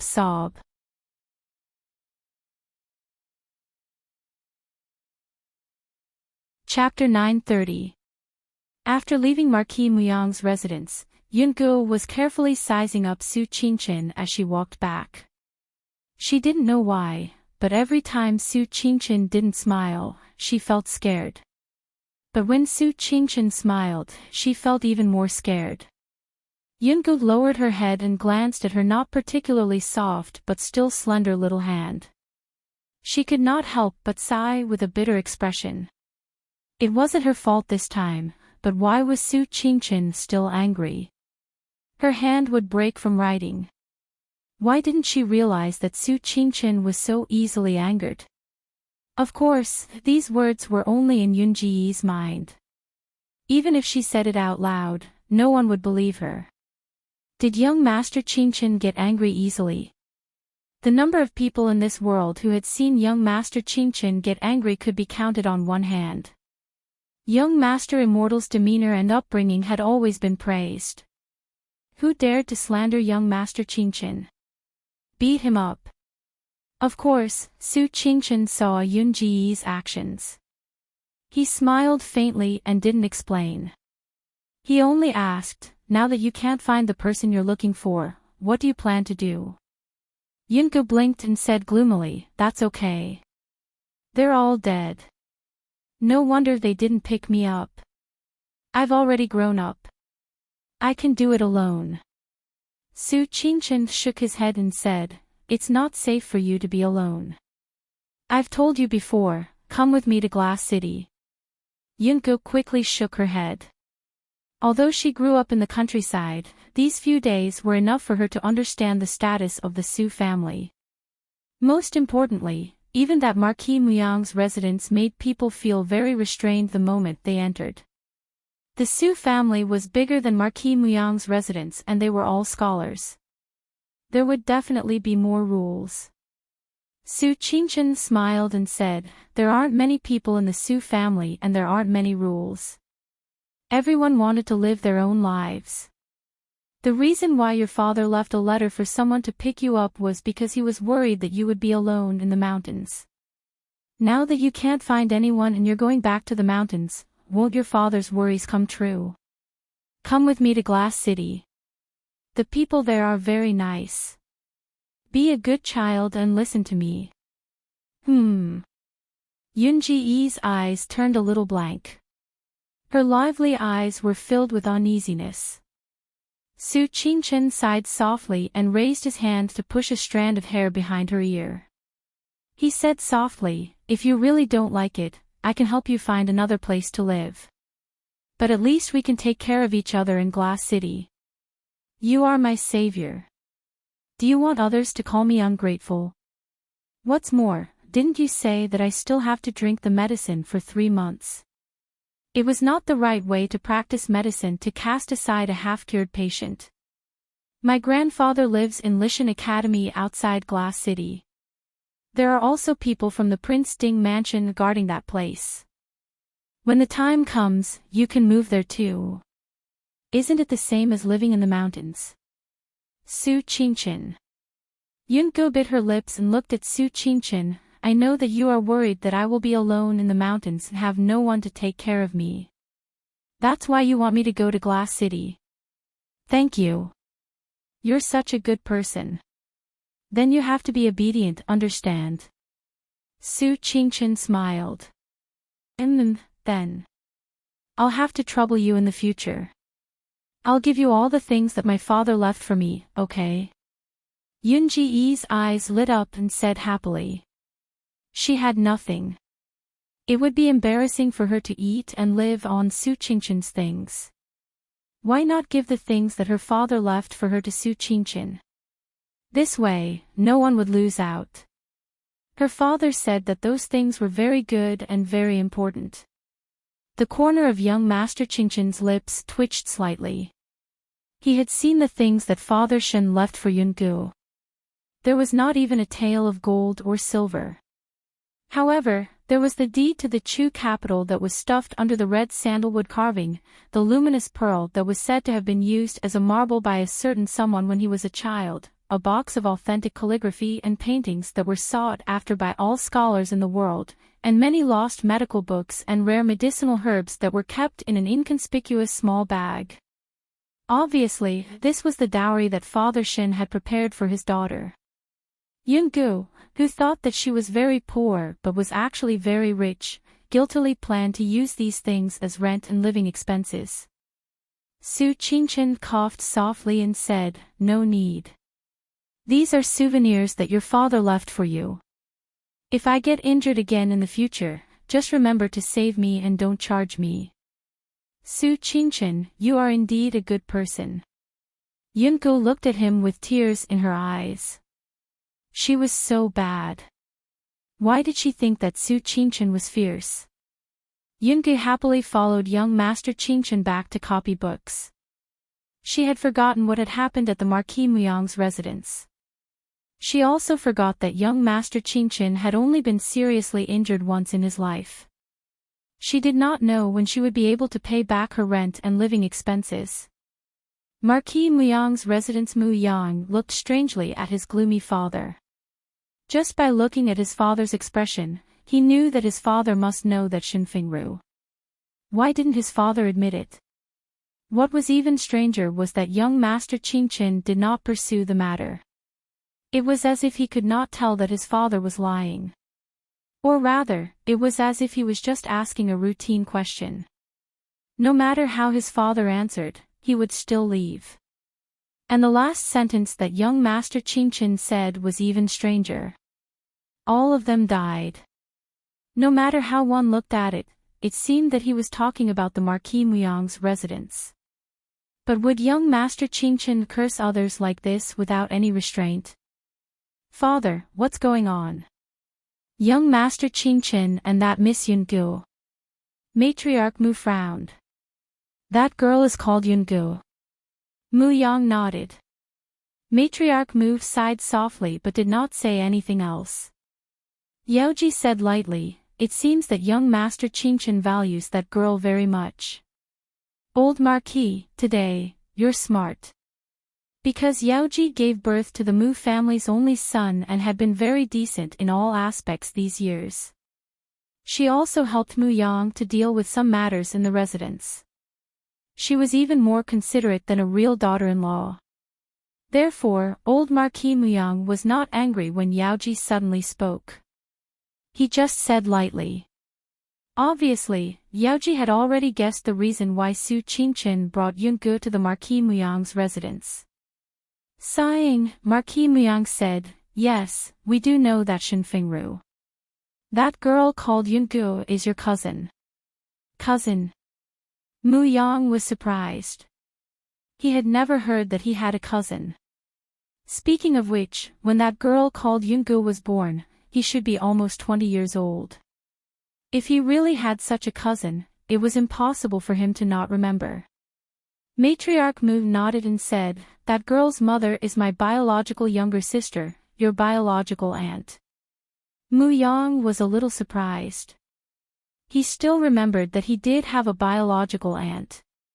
It was just that this aunt was only 3 or 4 years older than him and had been in poor health since young. It seemed that she had passed away when she was 16. He had only seen this aunt a few times, so he did not have a deep impression of her. If his mother had not mentioned it, he would have forgotten about it long ago. He immediately understood why his father refused to admit it. With the current relationship between the Dechu state and the Prince Ding mansion, how could his father dare to admit that young Master Qingchen had delivered himself to his doorstep? Wouldn't that make Prince Li suspect that the Marquis Muyang's residence and the Prince Ding mansion were in cahoots? However, it would be good if he could really establish a relationship with the Prince Ding mansion. The problem was that the Prince Ding mansion's fall off the cliff back then could be considered as Marquis Muyang's doing. How could Prince Ding not bear a grudge? For so many years, Prince Ding did not make a move on the Marquis Muyang's residence already made Marquis Muyang uneasy. How could he dare to hope that he could rely on the Prince Ding mansion? The Marquis Muyang's residence and the Prince Ding mansion were destined to be enemies.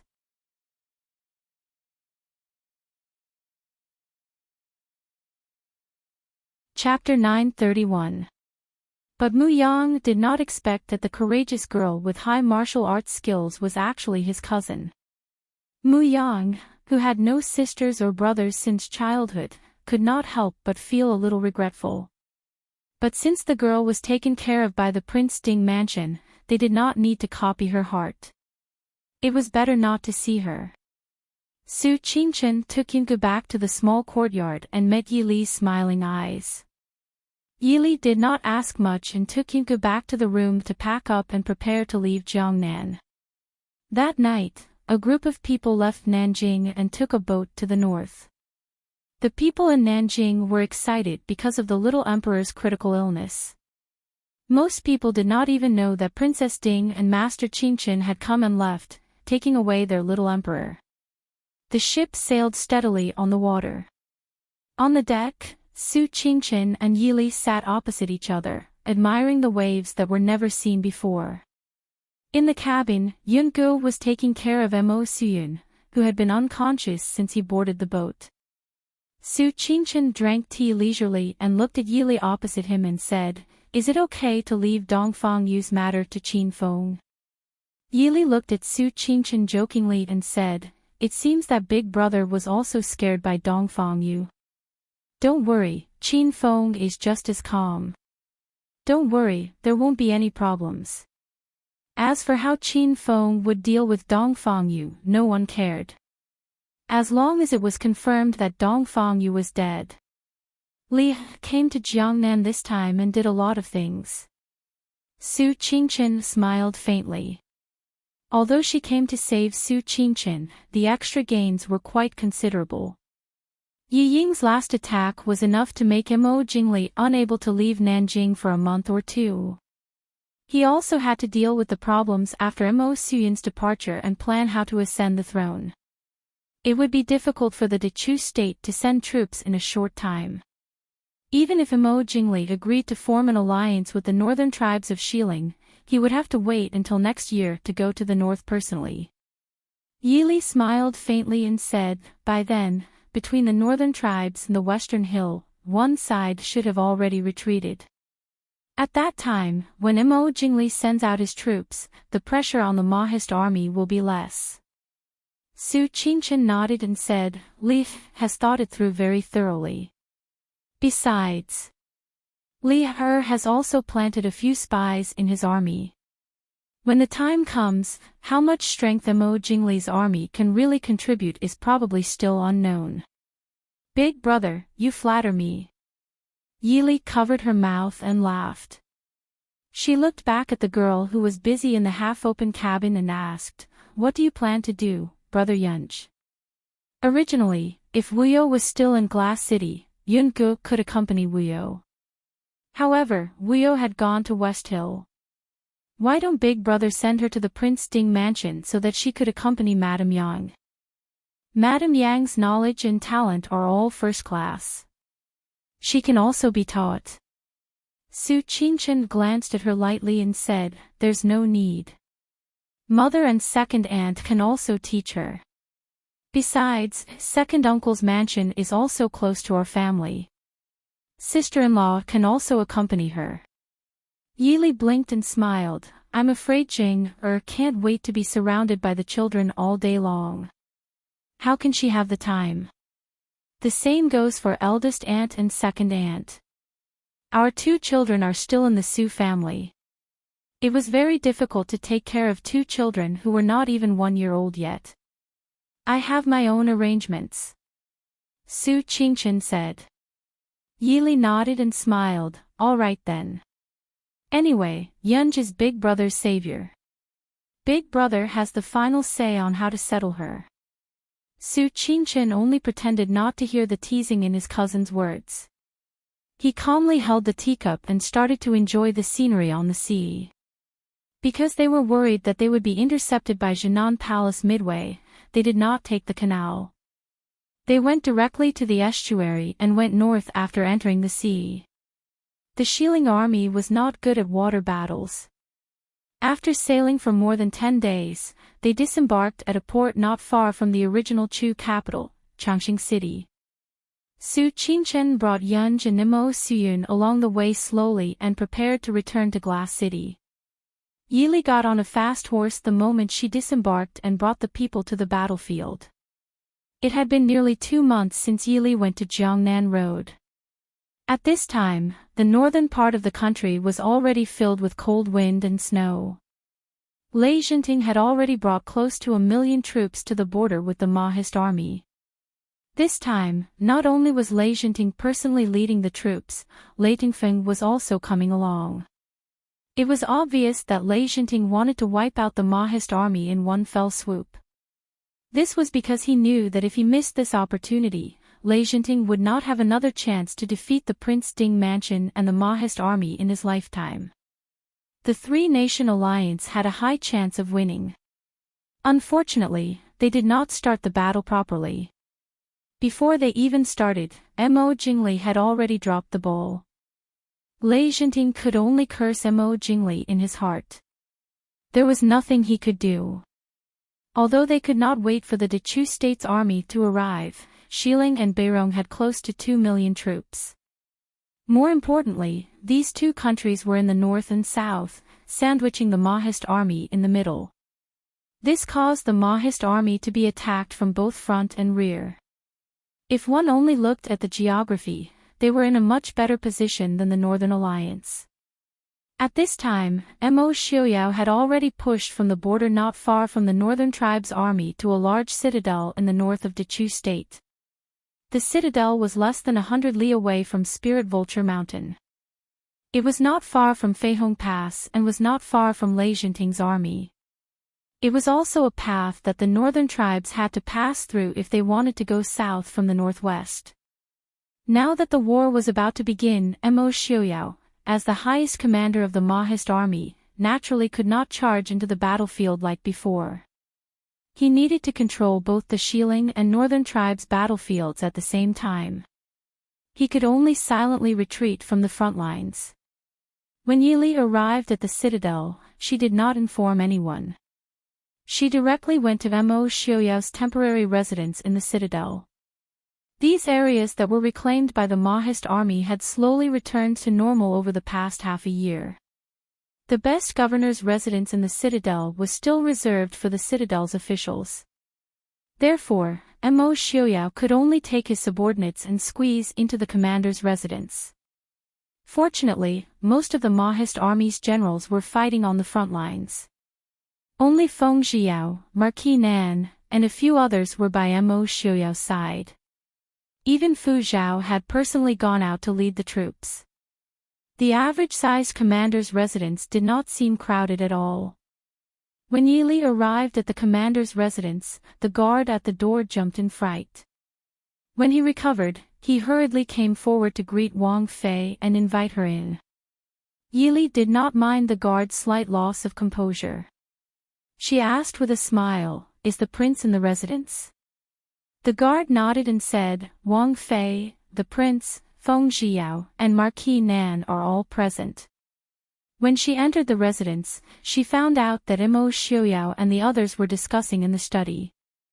Yili stood at the door and hesitated. Just as she was about to leave, the people inside discovered her presence. The door to the study was pulled open from the inside. Mo Xiaoyao stood at the door and looked at her with a smile. He said, "Lili, why aren't you coming in?" Yili looked in puzzlement inside. "Aren't you discussing matters?" Mo Xiaoyao grabbed her hand and pulled her inside. "It's nothing important. Also, is there anything in the Wang residence that you cannot hear?"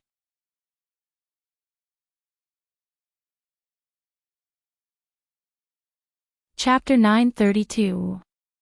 Inside, Feng Zhiyao and Marquis Nan looked in surprise at Mo Xiaoyao pulling Yili in. Feng Zhiyao reacted the fastest. He looked at Mo Xiaoyao with a grin and teased, "The prince is indeed skilled. Just sitting in the study, you can tell that the princess consort has returned." Marquis Nan looked at the smiling Feng Zhiyao and then looked at Mo Xiaoyao, who was looking at Feng Zhiyao coldly but with a faint warmth in his eyes. He shook his head helplessly and said, "The princess consort has returned." Young Master Qingqin. Therefore, older people were more reliable. These people did not ask her about her trip to Jiangnan. Yili smiled and said, "Marquis, thank you for your concern. I am well. Big brother will rest in the Chu capital for 2 days before returning to Li City." Feng Zhiyao looked at Yili with a grin and said, "Princess consort, I heard that young Master Qingqin brought back a beautiful girl with strong martial arts." The Shadow Guard had already reported Yili's trip to Jiangnan to the Prince Ding mansion. Yungu was inevitably mentioned. As for the beautiful girl with strong martial arts, it was unknown which Shadow Guard was behind it. Yili tilted her head and quietly looked at Feng Zhiyao. After a while, she nodded and said, "She is indeed a beautiful and cute girl. Her martial arts and medical skills are not bad. Do you want me to ask Big Brother to introduce her to you?" Feng Zhiyao quickly shrunk his neck and raised his hand to rub his stiff face. He smiled bitterly and said, "Better not. I don't dare to offend young Master Qingqin." Young Master Qingqin had only brought back such a beautiful and cute girl after a few decades. If he rushed to meet her, wouldn't he be eaten by the Su family? Mo Xiuyao was also curious. Although Su Qingqin looked gentle and amiable, he had very high standards. It was not easy to catch his eye. "I heard that the young lady is related to the Marquis Muyang's household. If that was the case, it would not be good. If that girl was really related to the house of Marquis Muyang, it would be better to ask Su Qingqin to change to another girl. He could not possibly have to give Su Qingqin face when he wanted to make a move on that old thing Marquis Muyang, right?" Yili smiled faintly. "It doesn't matter now." "What do you mean?" Feng Zhiyao and Nan Ho both looked at Yili. Feng Zhiyao wanted to hear some gossip, while Marquis Nan had some conflicts with Marquis Muyang's residence. He wanted to consider how to treat the girl if they met in the future. Yili told them about how Su Qingqin personally brought Yungu to the house of Marquis Muyang and brought her back. Feng Zhiyao stared at Yili with his eyes wide open. He asked in disbelief, "So, young Master Qingqin cursed his whole family to die in front of Marquis Muyang and the entire Mu family? Why didn't Marquis Muyang stab him a few times?" Young Master Qingqin was really an extraordinary person. He usually looked gentle and refined with profound self-restraint. Who would have thought that when he scolded someone, he would be so vicious? Yili shrugged and smiled. "This is what I heard from Yungu." Feng Zhiyao silently decided in his heart that he must not provoke that little girl called Yungu. Nan Ho thought for a while and said, "That girl should be the niece of Marquis Muyang's wife. Speaking of which, she has a little relationship with Dr. Shin." "Ha!" The other three looked at Nan Ho curiously. Nan Ho shook his head and smiled. "These are all old affairs in the capital. Prince and princess consort will naturally not care about these things. But our family and the house of Marquis Muyang." Nan Ho's family and the house of Marquis Muyang had never been on good terms. Therefore, they were very clear about some of the bad things of other families. Nan Ho said, "Marquis Muyang's wife has a younger sister. Her health has been poor since she was young. Not many people in the Chu capital know her. But when they asked a doctor to treat her, she ran away with a young doctor. Marquis Muyang's family naturally could not afford to lose face. They only said that the girl died of illness. That doctor is Shin Yang's nephew. Although Shin Yang is a famous doctor and the Shin family is also a famous family of doctors, Marquis Muyang's family is also a noble family. How could they agree to marry their daughter to a doctor? I heard from the princess that the girl's surname is Shin and she is related to the house of Marquis Muyang. It should be this one." Yili asked curiously, when Mrs. Shin eloped, how could Mr. Shin be so sure that he could entrust his daughter to the house of Marquis Muyang before he passed away? Although the house of Marquis Muyang had indeed refused to take care of Yunj, it was mostly because of Su Qingqin and the Prince Ding mansion. Nan Ho smiled. Well, I heard that Marquis Muyang's wife and Mrs. Shin used to be very close. There is a big age gap between them. Although they are sisters, they are like mother and daughter. What's more, Shin Fengru saved Marquis Muyang's life back then. Taking care of a descendant of the Shin family is not difficult. He will naturally agree. But this time, Marquis Muyang has always been a person who steers according to the wind. It is his instinct to seek good fortune and avoid disaster. Since Miss Shen is related to young Master Qingqin, Marquis Muyang will not dare to keep her. It's good that it has nothing to do with the house of Marquis Muyang. Mo Xiaoyao nodded with satisfaction. It did not matter whose daughter Shin Yunj was. Yi Li, it seems that the Su family will have a lot of marriages next year. Except for the youngest Su Qingyan, the other young masters of the Su family were all taken. Yi Li pursed her lips and smiled. That's not necessarily true. In her opinion, Shin Yunj did not have any thoughts about young Master Qingqin. Although Yunj was already 15 or 16 years old and was at the age when a girl first awakened to love, she grew up in the mountains and did not have much contact with people. She probably understood these aspects later. If there were any feelings for Su Qingqin. In Yunja's words, it would be, good person, so smart, so powerful, so fierce, therefore, young Master Qingqin's future was worrying. What's more, Yi Li did not really understand what young Master Qingqin meant to Miss Yunj.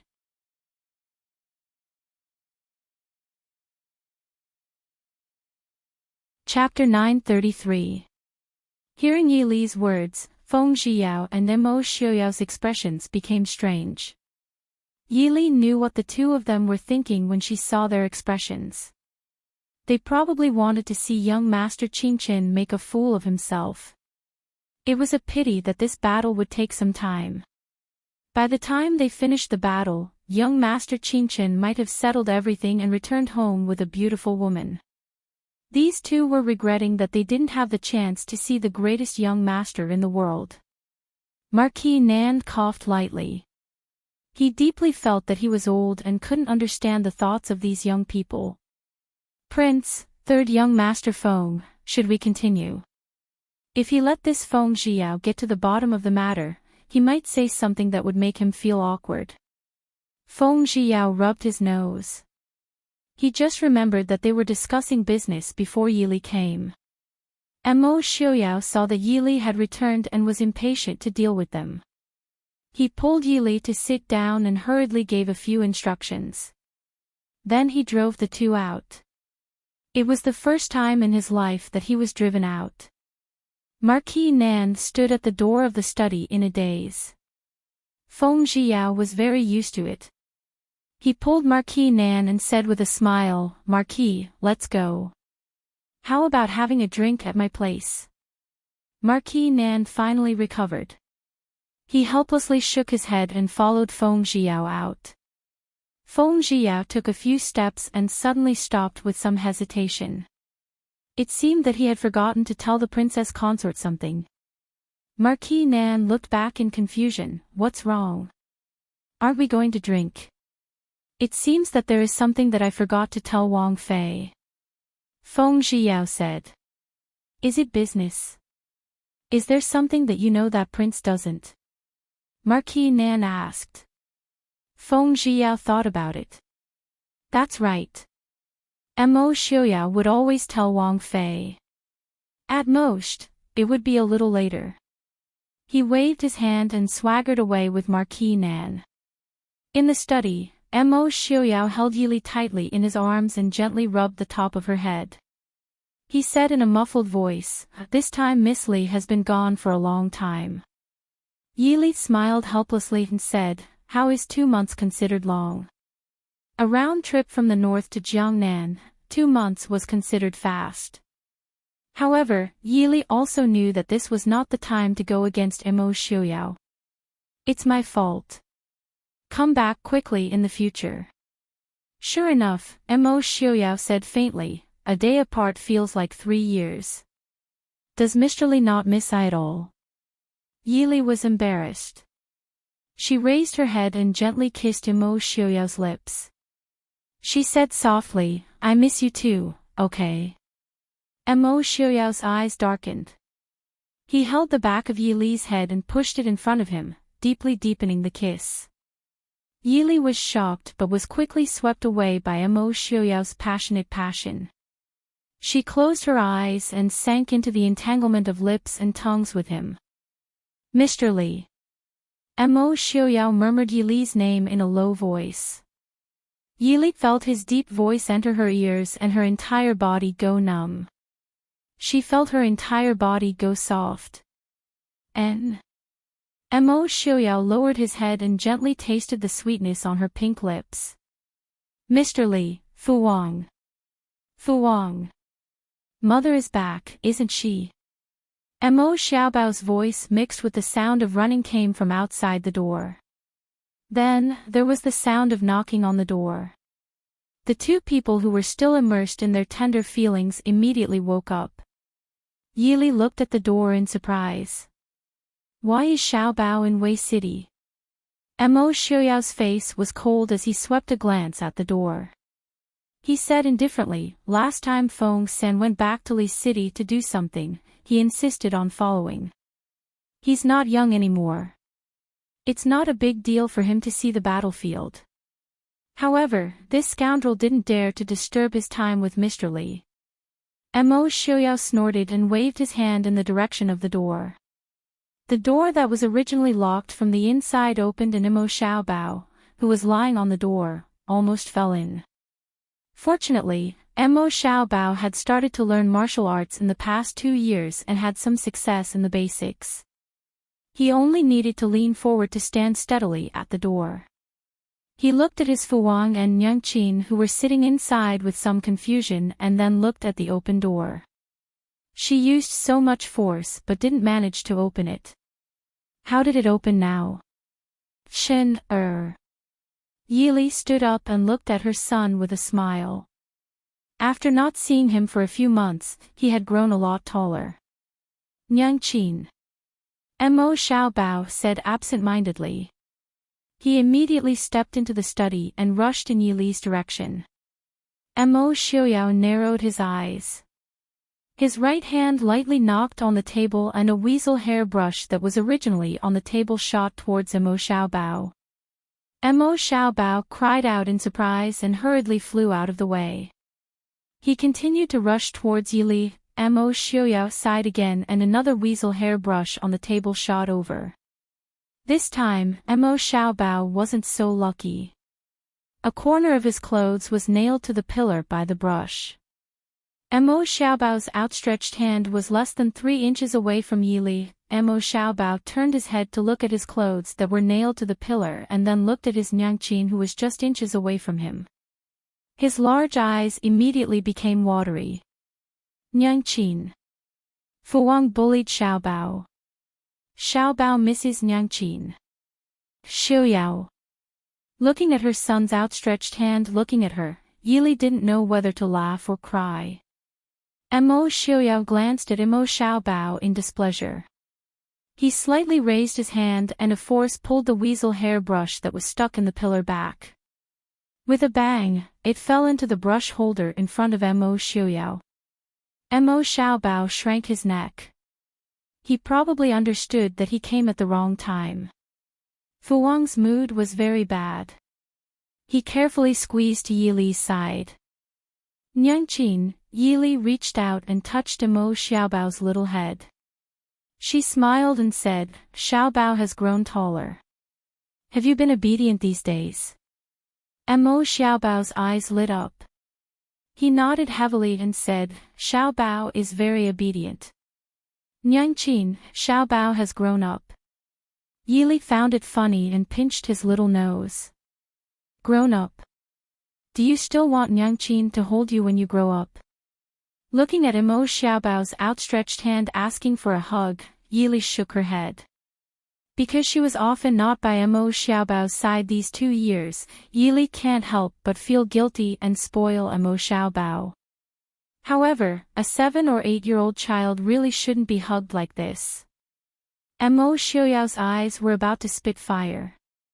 Mo Xiaoyao stepped forward and picked up Mo Xiaobao in front of him. He lightly said, "Have you finished the things I told you?" Mo Xiaobao proudly raised his little face and said, "Of course, it's finished. Isn't it just 2 hours of horse stance, half an hour of swordsmanship, half an hour of horsemanship and 20 pieces of calligraphy? How can this kind of trivial matter stop him, Mo Yuchen?" Mo Xiaoyao sneered at someone's complacent little face. "Very good. Then starting tomorrow, I'll add another 2 hours of archery and 20 pieces of calligraphy." Ah! Mo Xiaobao's little face stiffened. He quickly calculated in his heart. 2 hours of horse stance, 2 hours of archery, then swordsmanship and horsemanship, and 40 pieces of calligraphy. It will take at least 4 or 5 hours to finish. He will be tired to death. I thought. It must be that the homework that I gave you is too easy, so you can be so leisurely. So, from today on, I will be strict with you. After all, father and your mother have high hopes for you.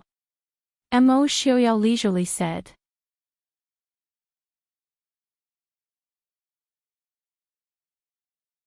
Chapter 934. Woo-woo. Mo Xiaobao cried miserably as he looked pitifully at Yili. Yili sighed and looked up at the roof, pretending not to see her son's pleading gaze. She believed that Mo Xiaoyao knew what he was doing. More importantly, the more she helped, the more Mo Xiaoyao wanted to punish Mo Xiaobao.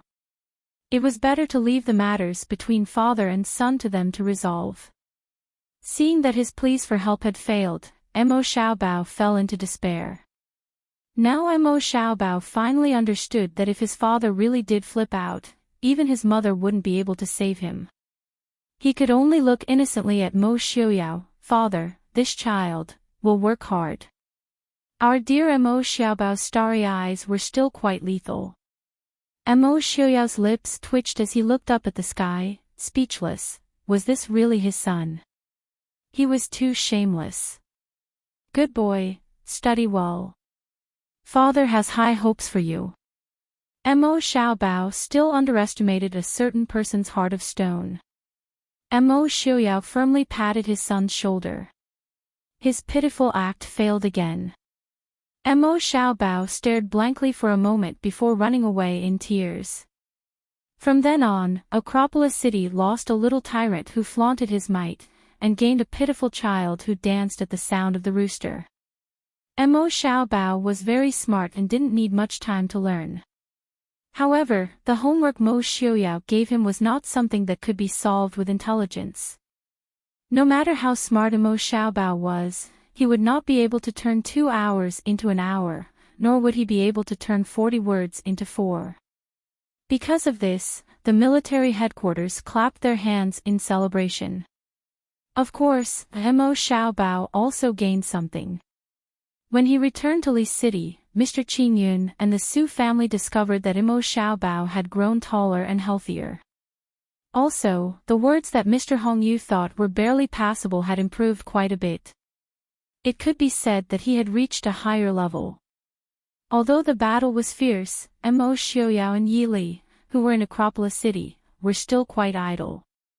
As the commander-in-chief, there was no need for him to personally lead the charge and arrange the troops. Mo Xiaoyao only needed to control the overall situation and the deployment of troops. Naturally, the frontline commanders would be in charge of the front lines. The reason why Mo Xiaoyao had personally come to the battlefield was just to warm up before the big battle and also because he was bored. Even so, there was still an endless stream of news coming from the front every day. Yi Li and Mo Xiaoyao spent most of their time in the study. Enchanting personally led 700,000 troops to attack Ruichang City. He Su and Murongshin were no match for him. In the study, Yili read softly while holding a report that had just arrived on a fast horse. Mo Xiaoyao's expression was calm. He leaned on the chair and said indifferently, "It's not strange. He Su and Murong Shin are indeed no match for Lei Jinting. However, Lei Jinting personally went into battle from the start. Moreover, he brought almost all of the main forces of the Xiling army. Is he trying to compete with I?" Feng Zhiyao raised his eyebrows and smiled.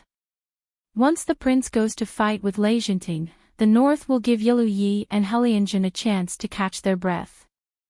I didn't think that Lei Jinting would be willing to make such a sacrifice for me.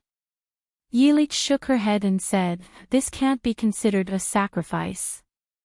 If the northern tribes collapse first, the western mausoleum will have no chance." Lei Jinting delayed Xiaoyao. Not only did he give the northern tribes a chance to catch their breath, he also delayed the battle. In another 1 or 2 months, the Dechu state's army should arrive. Feng Zhiyao frowned and said, "Since that's the case, we should defeat the northern tribes first and then focus on dealing with the threat in the south. Otherwise, the situation of being attacked from both sides would really make one feel infuriated." "That's right, Wang Fei. News of Mo Jingli's ascension should arrive in the next 2 days, right?" Feng Zhiyao asked curiously. He didn't think that Mo Jingli would actually ascend the throne in the end. Although the ascension came a little, but at least he had fulfilled Mo Jingli's long-cherished wish. Yili nodded and said, "It should be soon. Once Mo Jingli ascends the throne, it will be time for the Dechu state to send out their troops." Mo Xiaoyao stared at the large map of each country's military strength and war situation spread out on the table in front of him. He pointed at the northern tribes and said, "Since that's the case, let's take care of the northern tribes first." Coincidentally, there should be news of Yelu Hong. Marquis Nan frowned and said, "Then what about General Murong?"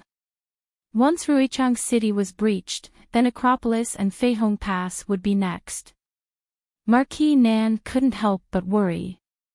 Mo Xiaoyao smiled faintly and said, "Let us see how powerful Lei Jinting, the West Hill war god, is.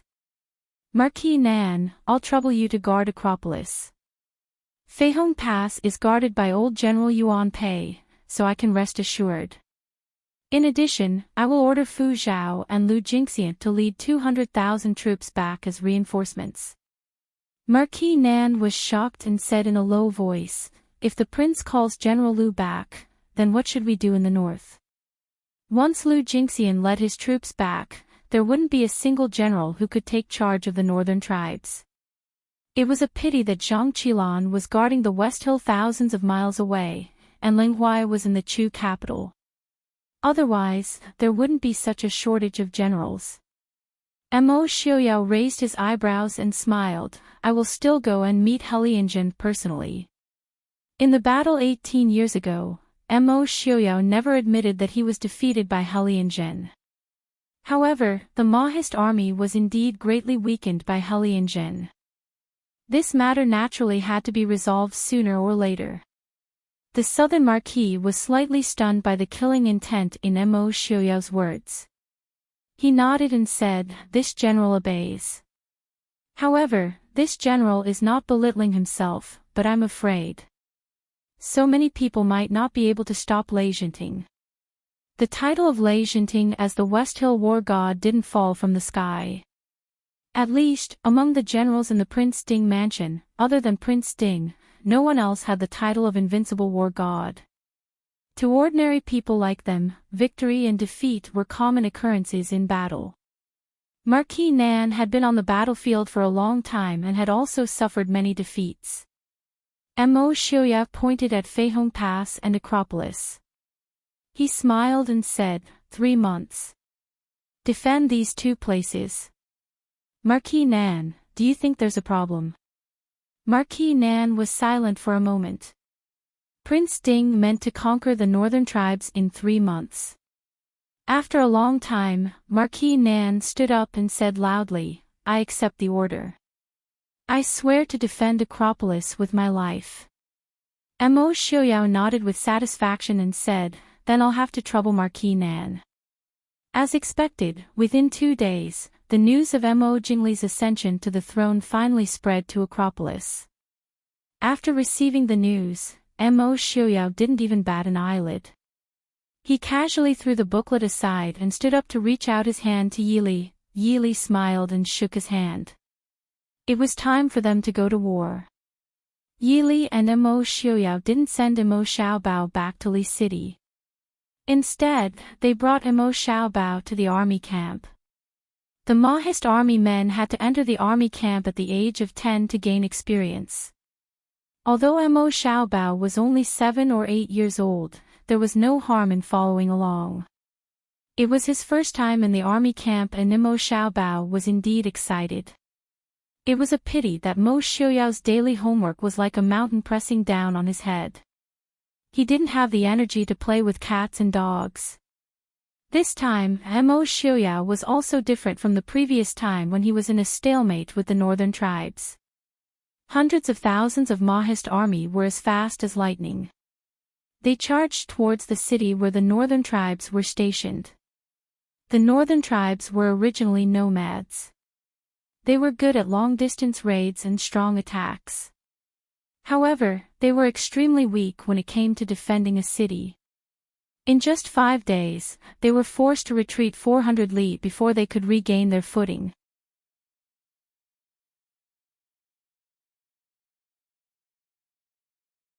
Chapter 935.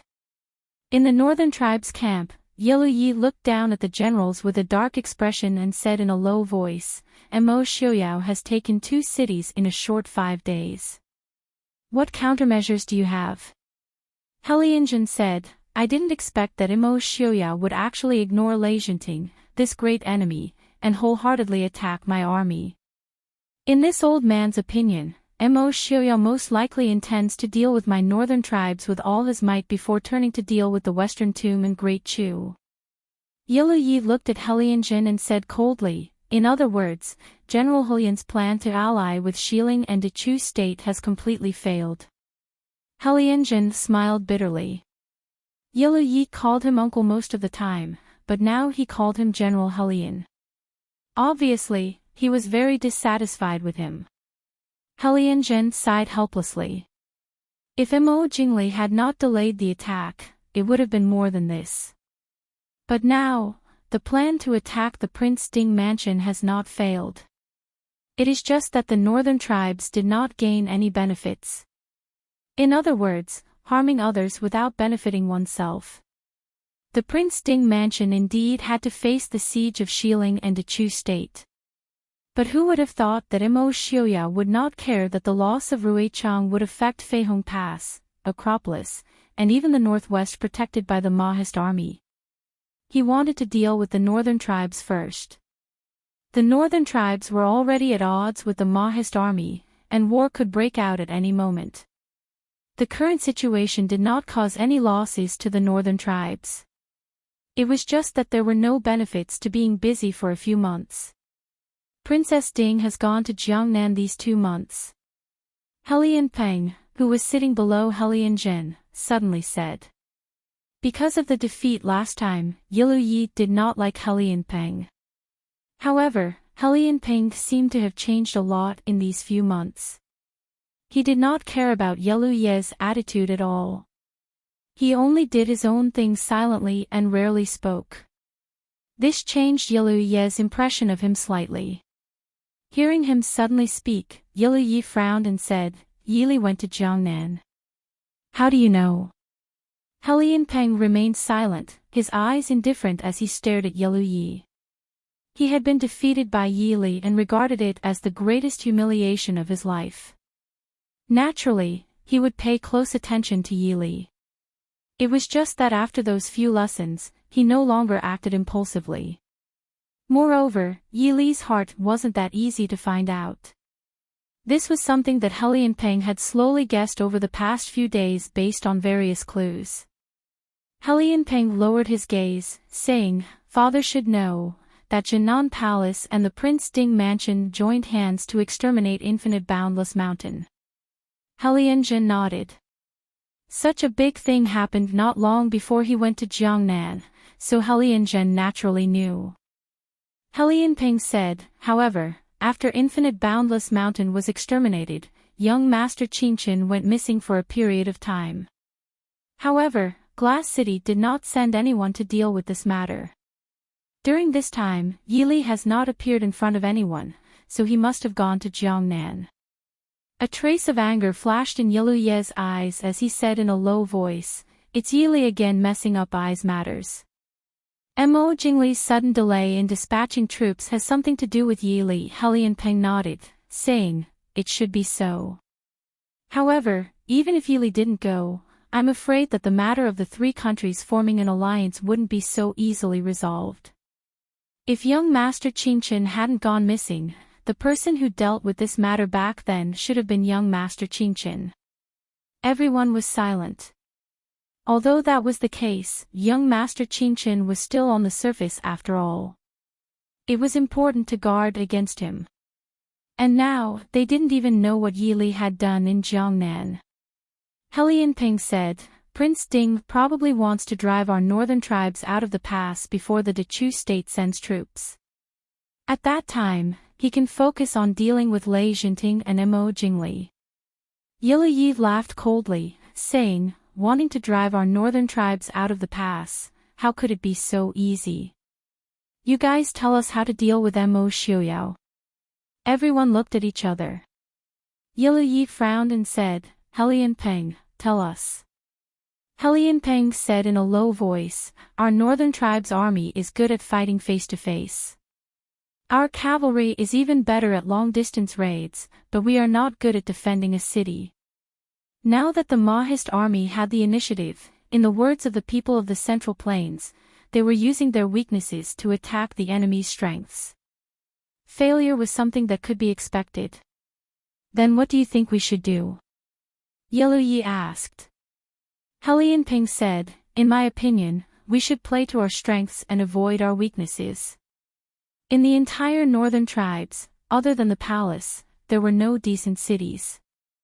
The soldiers of the northern tribes naturally didn't need to defend a city. Now that they had suddenly switched from offense to defense, they naturally had their hands and feet tied. Yiluyi thought for a moment and looked at Helianzhen. "Uncle, what do you think?" Helianzhen nodded and said, "Ping Er's words are reasonable. I am also serious. Our army is at a disadvantage in defending a city. Why don't we take the initiative and attack? In terms of cavalry, even if the northern tribes can't win against the Prince Ding Mansion, they are at least on par. But, we have more cavalry than the Black Cloud Cavalry." Although the Black Cloud Cavalry was once known as the most elite force of the Mahist army, they were not the main force of the Mahist army. The main force of the Mahist army was still made up of normal infantry.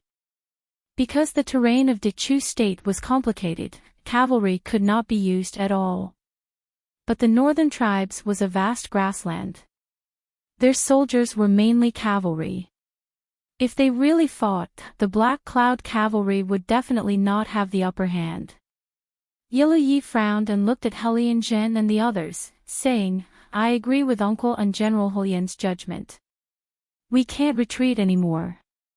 The news that came from the palace shows that Father is already very dissatisfied with I's lack of progress in the past half a year.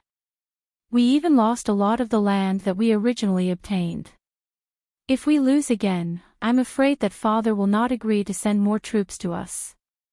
The northern tribes had a vast territory but sparsely populated. It was not as easy to gather troops as the Central Plains. The northern tribes had lost a lot of troops this time, which made the royal house of the northern tribes very dissatisfied. It also gave Yilu Hong a chance to attack them. "I understand." Everyone stood up and said. Yiluyi nodded with satisfaction and said, "Good, this time Uncle and General Helian will lead the troops." "Helianpeng, don't disappoint I again." Helianpeng said in a low voice, "I understand. Please rest assured, Your Highness."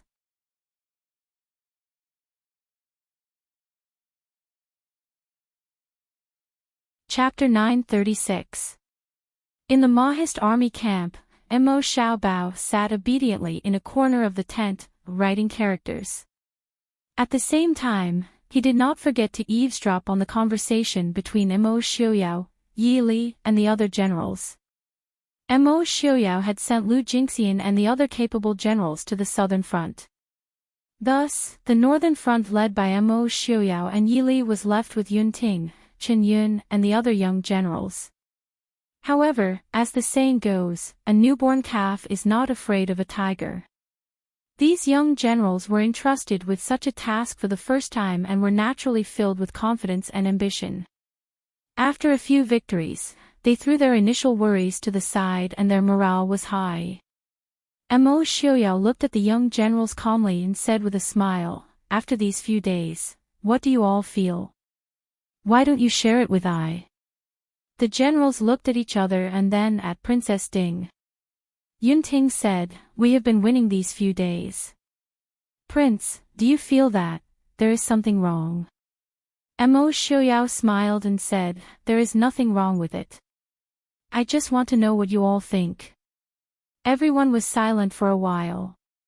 Chen Yun said, "Although we have been winning these few days, it is mostly because the northern tribes are not good at defending cities. If the northern tribes gave up on defending cities and fought us head-on, I am afraid, we would not have won so easily." After Chen Yun finished speaking, everyone fell silent. Indeed, it was not that they had not fought with the northern tribes before. If they could win so easily, they would not have had to fight for so long. The northern tribes were valiant and good at fighting. They were not as easy to defeat as they thought. It was just that these few days of consecutive victories gave them a feeling that the northern tribes were only a so-so. Not fearing the enemy was a good thing, but underestimating the enemy too much was not a good thing. Thus, facing the pleading gazes of the generals, Yi Li turned a blind eye. Chen Yun, Yun Ting, and the other generals had gone through many years of learning and training. In terms of war, they were not inferior to the veterans. What they lacked was the experience of gambling and the mentality to be indifferent to victory and defeat. However, this kind of mentality could only be honed through countless victories and defeats. This resulted in them being more complacent than the veterans when they won a battle. When they lost a battle, they were more likely to break down than the veterans. The tent was silent for a long time before Mo Xiuyao nodded his head and said, "It is good that you understand." It was because of their complacency over the past few days that everyone felt ashamed.